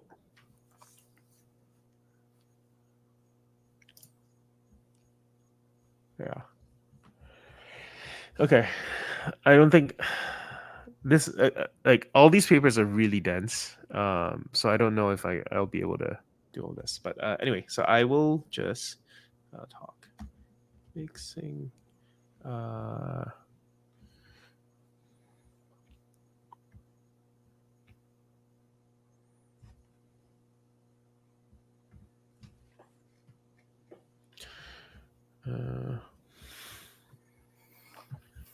mixing, let's just call it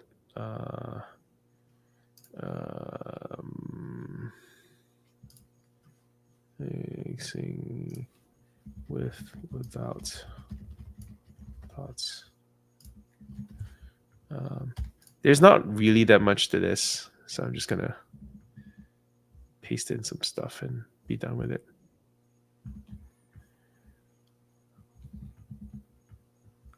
Cool.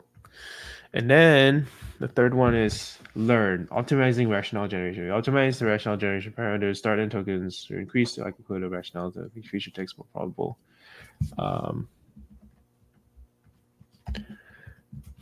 Learn.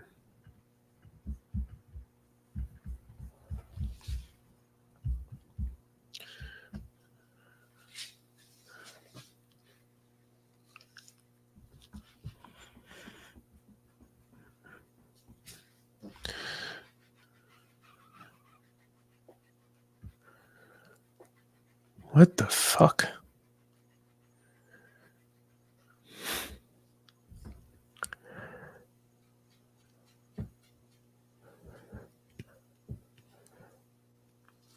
What is teacher forcing? First, unlike in typical language modeling with transformers, only the thoughts corresponding to a given next token prediction receive a gradient from that prediction, a consequence of a parallel sampling strategy. We could address this by yeah, that's true.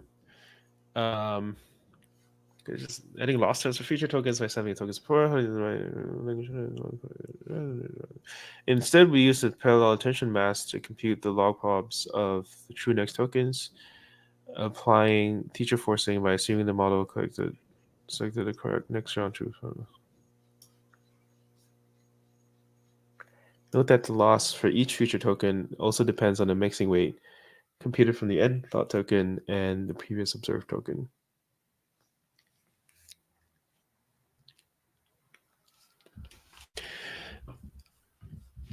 I don't really get this one. I will just leave it to the group to understand this together with me. Teacher forcing. Okay. Mm-hmm.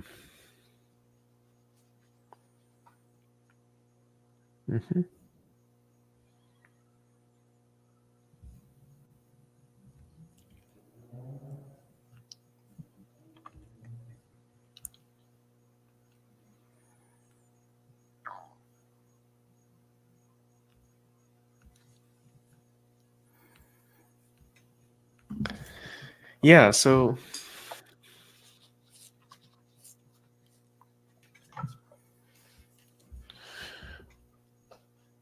they use Mistral 7B. I'll just call this other notes. Other notes. I thought that was pretty cool using Mistral 7B. Uh-huh.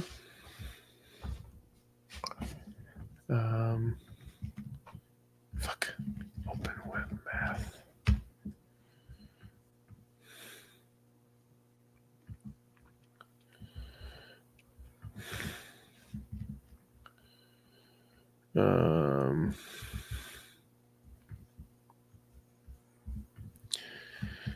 trained on Open Web Math, val on C4.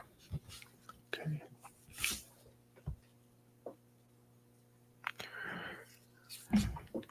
Okay, where I need a visual of the results. Where are the fucking results? There's no results.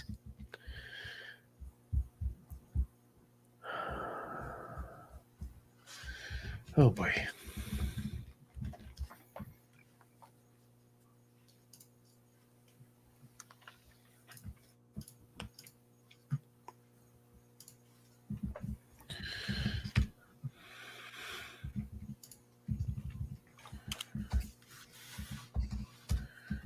Okay, where I need a chart of this.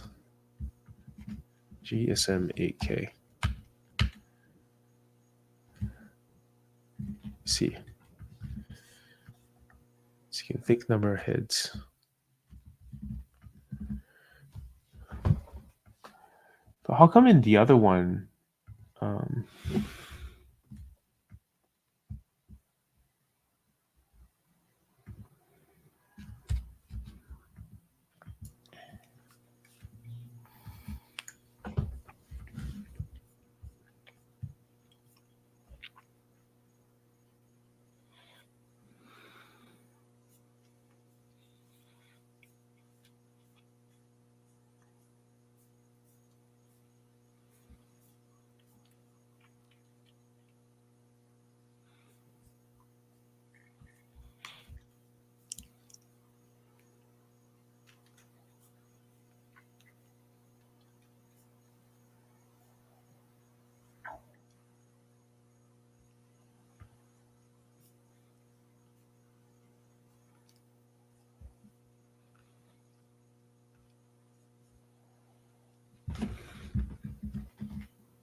I need to figure out why this is a head terminology.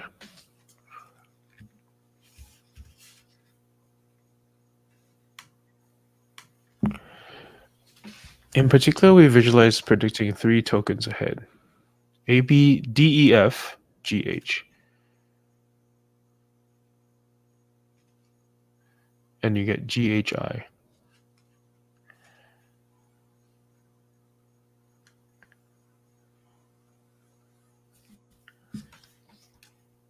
Okay.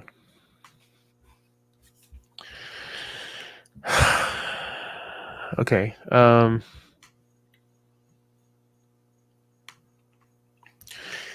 This performance isn't that great, to be honest. Like,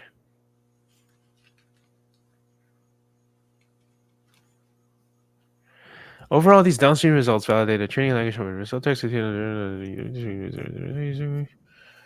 Where do you mention the amount of times it is not necessary?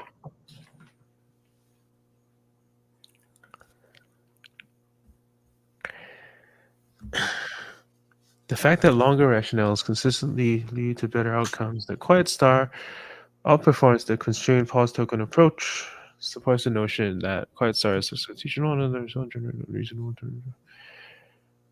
Okay.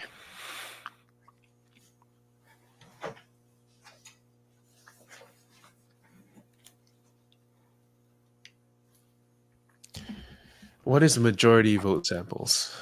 Where does this come in? Figure 5. Majority.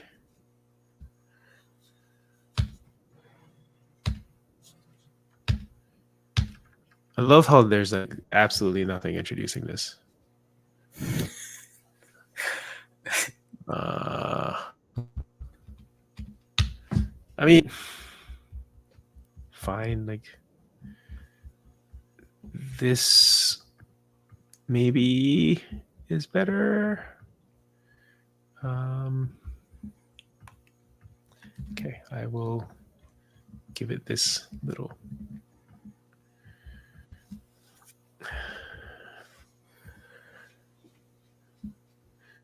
I mean, this isn't even a good comparison. Like they didn't compare themselves with Star.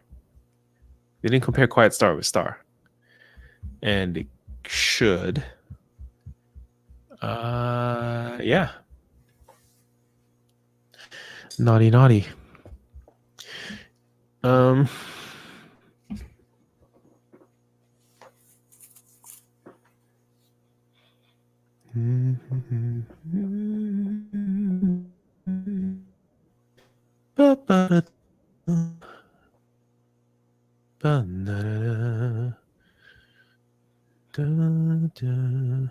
Okay.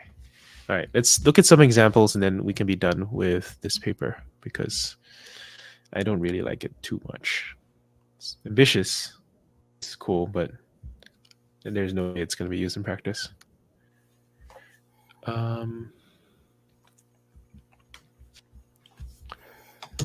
Okay. Rationale augmented rationales. What the fuck? Because the language model can insert thoughts anywhere, we perform a preliminary study where we test reasoning for language models when it affects internal rationales when it generates external rationales train of thought to solve a problem.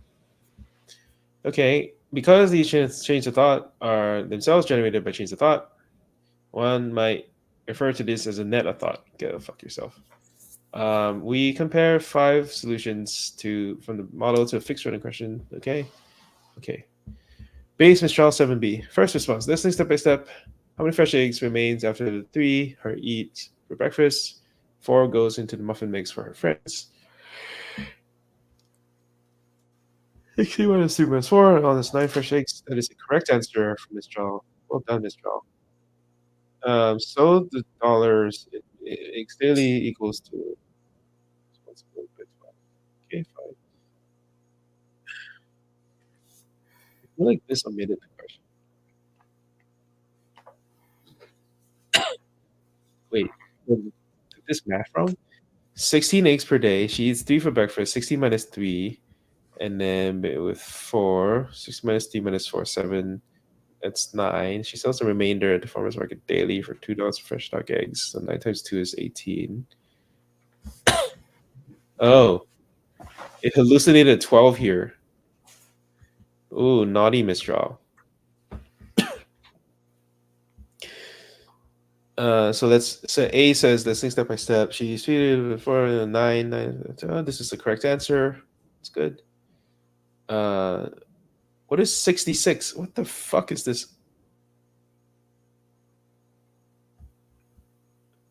Oh, question 66. Okay. This is a very weirdly formatted example.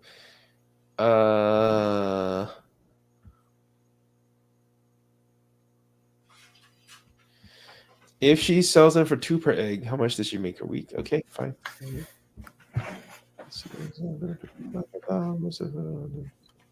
Oh.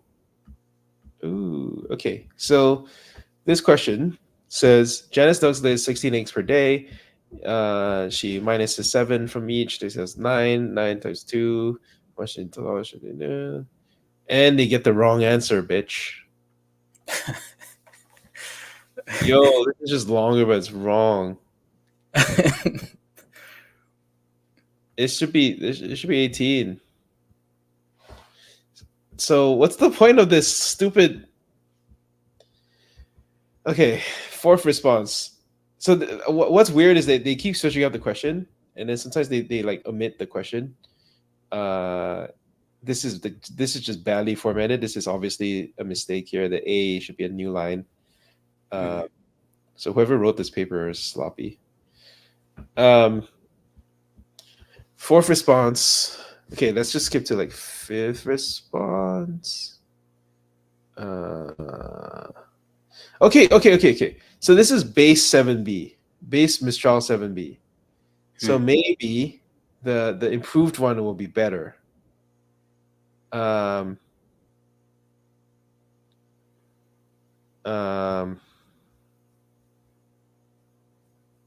there's a lot of slop here. Oh, okay. And then this second one is Open Web Math trained, and then this last one is Q-STaR. So Q-STaR is supposed to be the good one.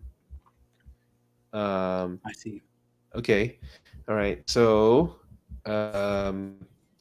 let's say we look at the first question. The first question, the right answer should be $18 because 16 minus 3 minus 4 is 7. Sorry, 16 minus 2 is 9. 9 times 2 is 18, not 24. So base Michelle 7B gets it wrong. Open web math trained gets it really, really wrong. So don't even bother. Then quiet star. 16 eggs per day, 3 eggs at breakfast for 69, 92, 18. Hey, gets it right. Whoa. Okay.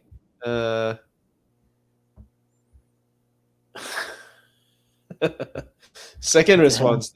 This one's such a fail. This one, it just gets caught in like an infinite loop, and it fails. But the first one is right. It's kind of cool. So if I wanted to do like a slide deck, right? I would say, here is base Mistral 7B. I'll just say results. Base Mistral 7B gets it wrong. Gets this wrong. This is really poorly formatted, so I gotta do this. Do this. Okay, do this. Do this.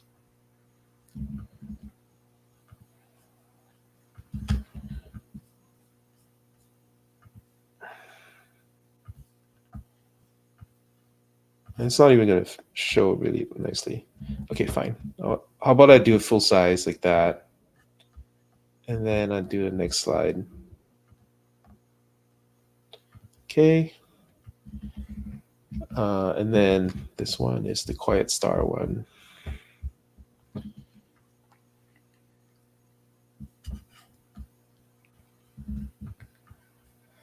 The quiet star. There we go.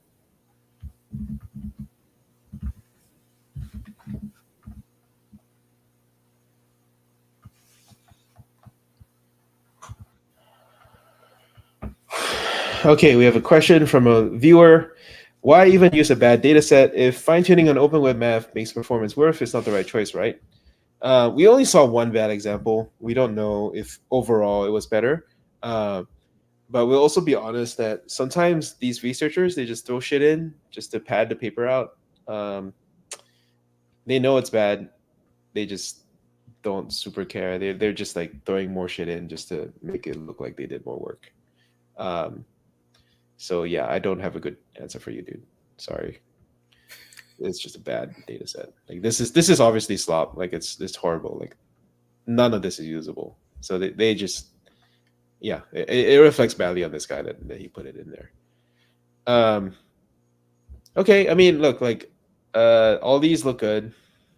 So I think I'm done there. What else?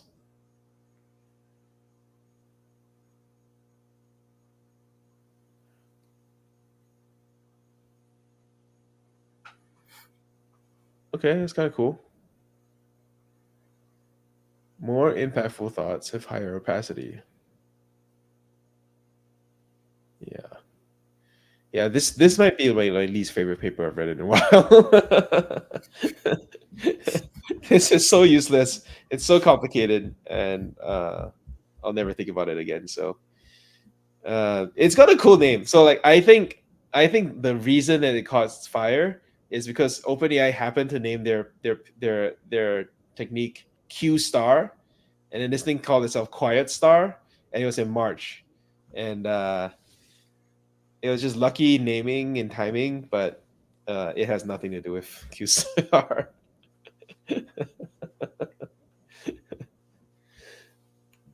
That's all I got. Rad says, how did Quiet Star even benefit? That's the data set they use of thought generation. Correct, but I think what you're missing here is that we're trying to do like this parallel generation stuff. Oh, okay, this is the wrong paper. So open web math was was done was the basis on which they were doing this like sample thought. So it helps to nudge them, but it's just very bad at generating the final answer. So it's good here, it's not so good here. This is my TLDR for that. Okay, do we dare go into the third paper and just kind of skim it? Yes. I feel like I got a little juice. I got a little juice. Yeah, I don't know. Okay, so verifiers. This is a little closer to search, right? Mhm. Maybe this might be the most valuable thing I can do for the paper club. So reasoning equals better reasoning equals chain of thought, right? What else are we doing? We're doing so. What is star? Star is kind of chain of thought, but with rationale generation. Rationale generation. So this is Kojima et al. This is what's his face? This dude, Zelikman, 2022.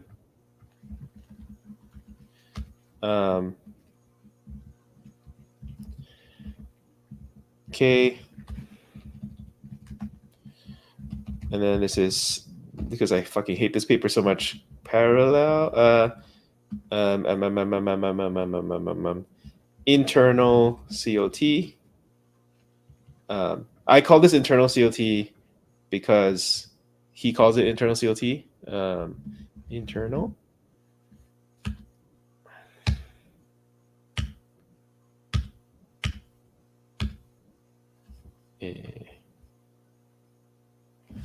So he calls it internal rationales versus external rationales. Okay, sorry, fine. Let's call it internal rationales.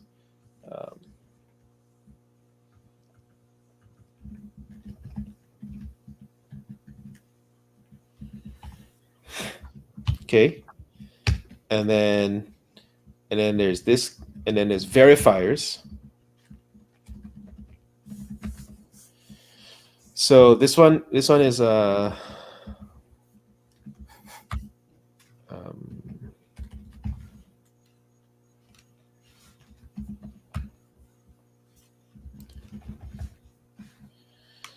this is Lightman et al.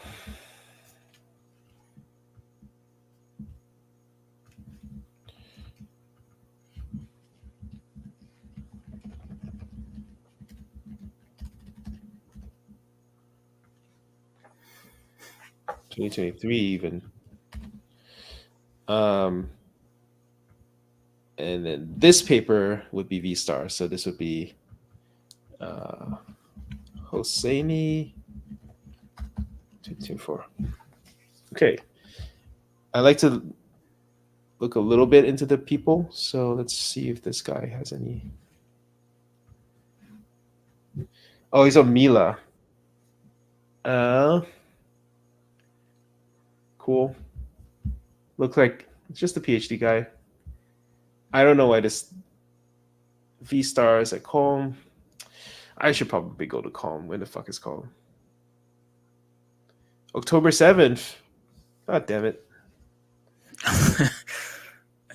It's in my school. I went to UPenn, so it's like an excuse for me to go visit UPenn. Nice. My problem is I don't really like UPenn very much, so I have no reason to go apart from like I want to go to Calm. Calm seems like there's a bunch of cool kids. Okay, let's quickly look at this V-STaR. So maybe I think this could be a useful chart. And then let's finish this out. Search.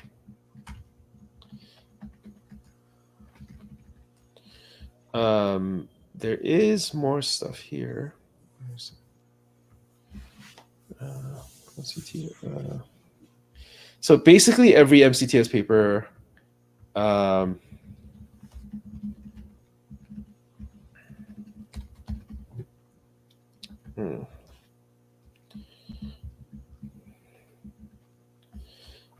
what is the codium alpha geometry alpha codium? This guy.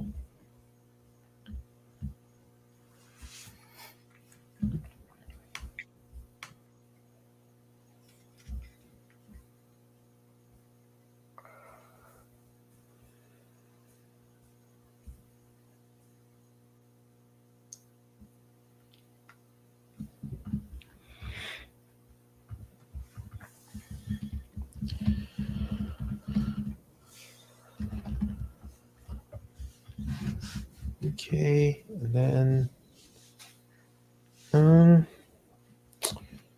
I need more search papers. There were a couple other people here. This one here. Yeah, I don't think these are search papers at all.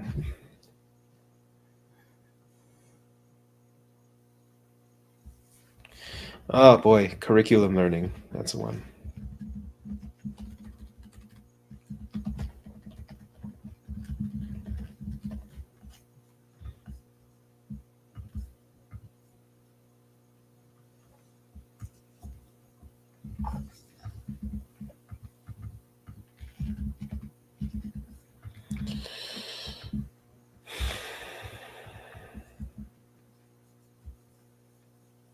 No. I don't know what the fuck this is. Oh, this is very similar to, Okay. Multimodal, fuck you.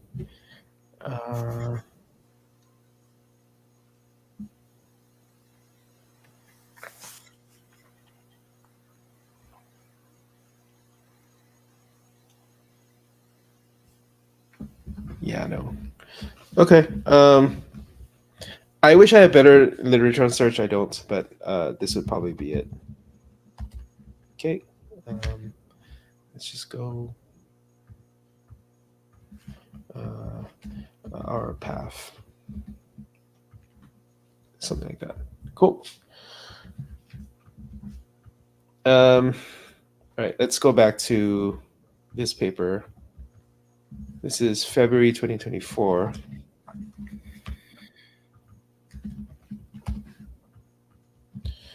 And this is common self-improvement approaches for large language models, such as STAR, iteratively fine-tune LLMs on self-generated solutions to improve their problem-solving ability. However, these approaches discard the large amount of incorrect solutions generated during this process, potentially neglecting valuable information. Ooh, good start. To address this shortcoming, we propose V-STaR, which utilizes both the correct and incorrect solutions during the self-improvement process to train a verifier using DPO that judges correctness of model-generated solutions. This verifier is used at inference time to select one solution among. Great, good. Okay. Or do you like it? So, quick snippets, abstract. All right.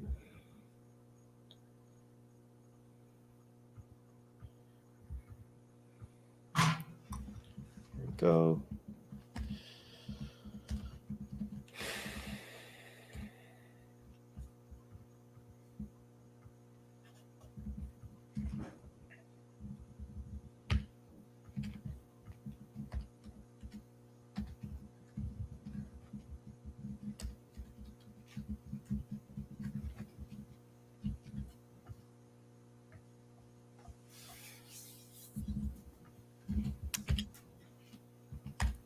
Yeah, this is gonna do really well. I don't even have to read the results to.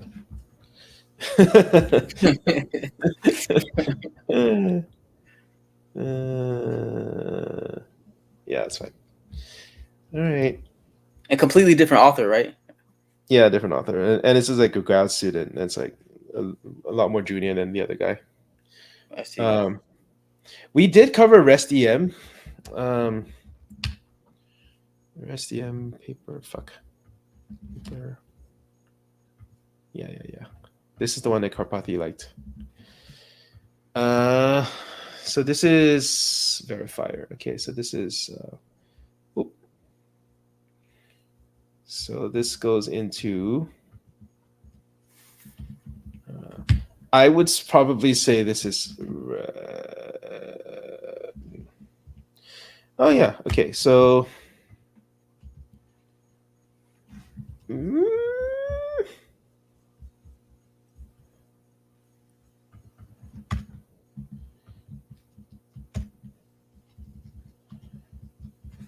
Pause token. What's the pause token paper? Pause token paper. Goyal.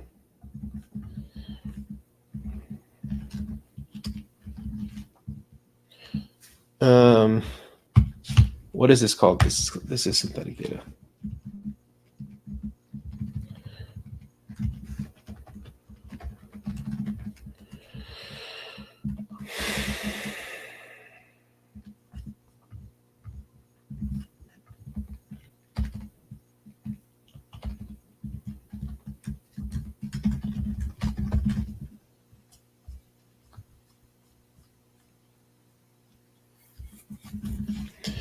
I wonder what other synthetic data improvements we have.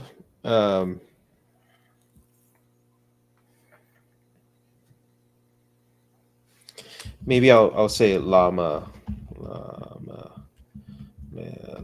3 paper 24. It's very good. Okay.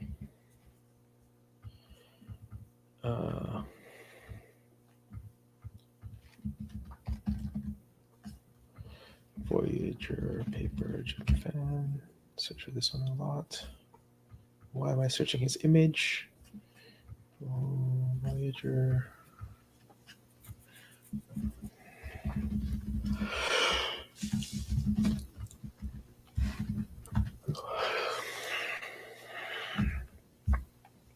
Okay. What the fuck is this image? Seriously. I'm just gonna give it like a really small image. I don't give a shit.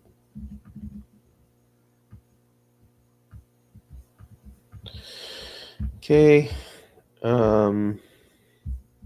Let's just see results. There we go. SFT is here, star is here, verification is here, V-STaR is here. Look at this. This is fantastic. Wow. Easy. No sweat. Obviously good.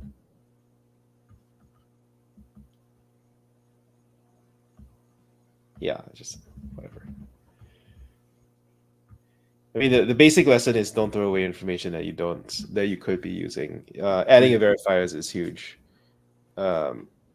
We know this. OpenAI knows this. It's not a surprise at all.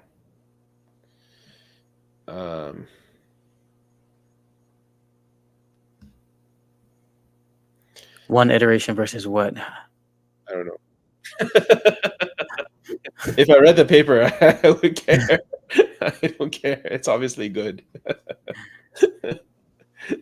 Ooh, out of domain transfer. Huh. This is always great. You want that. So, okay. This is not super out of MBPP is also a coding data set, and human eval is also a coding data set. This is not super out of domain. This is math to math. It'd be more impressive if like the math stuff helped with the coding stuff, and the coding stuff helped with the math stuff. Okay. Cool. MBPP press OK. Blah. Cool. DPL should have verified in a training loop. Cool. Yeah. Oh, they also covered light and LL at all. That's nice. Oh, majority voting example. What is this? V-STaR solution majority.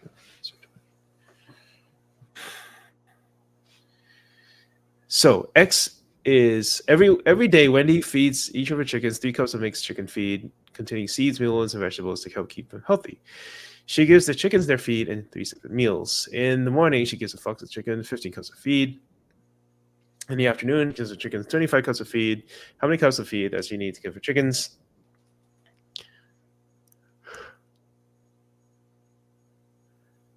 What the?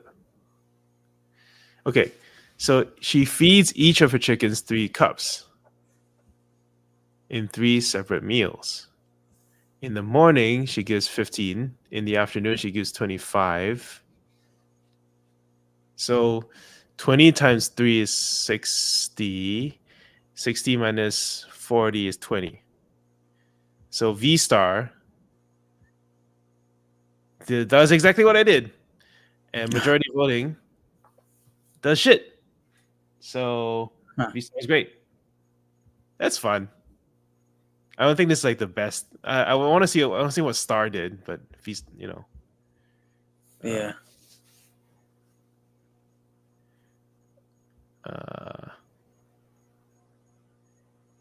Yeah. Okay. So Appendix D. So basically, this is an example of using the DPO verifier to choose between 2 candidate solutions, one of which did the right answer, one of which is not the right answer. I need to find out where Appendix D was referenced. Bro. Oh, here we go. Okay. Yeah, here we go. Okay. Yeah, there we go. I think this is D. Yeah, that's D. Appendix.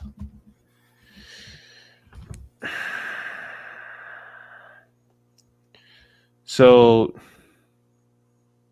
yeah, I mean, okay, whatever. Yeah. I mean, I think I get the. I think I get the question. There's obviously more detail here, but happy with results. Okay, we have three papers. There is more, but I think we're gonna basically just say we covered this, cover this, cover. Okay, you know what? Let's just say we cover this, cover this, then we cover this. We're good. Yeah. How do you feel? Good. I like the layout, the presentation. It's just honestly, it's for me to get something out of it too, right? But then I think people can take this away, and it feels a little bit more official. That's what we're trying to evolve to for the paper club. So, all right, I'm tired. It's 1 a.m. Sorry, I don't know why you're up. Why are you up? This is normal hours. Seriously.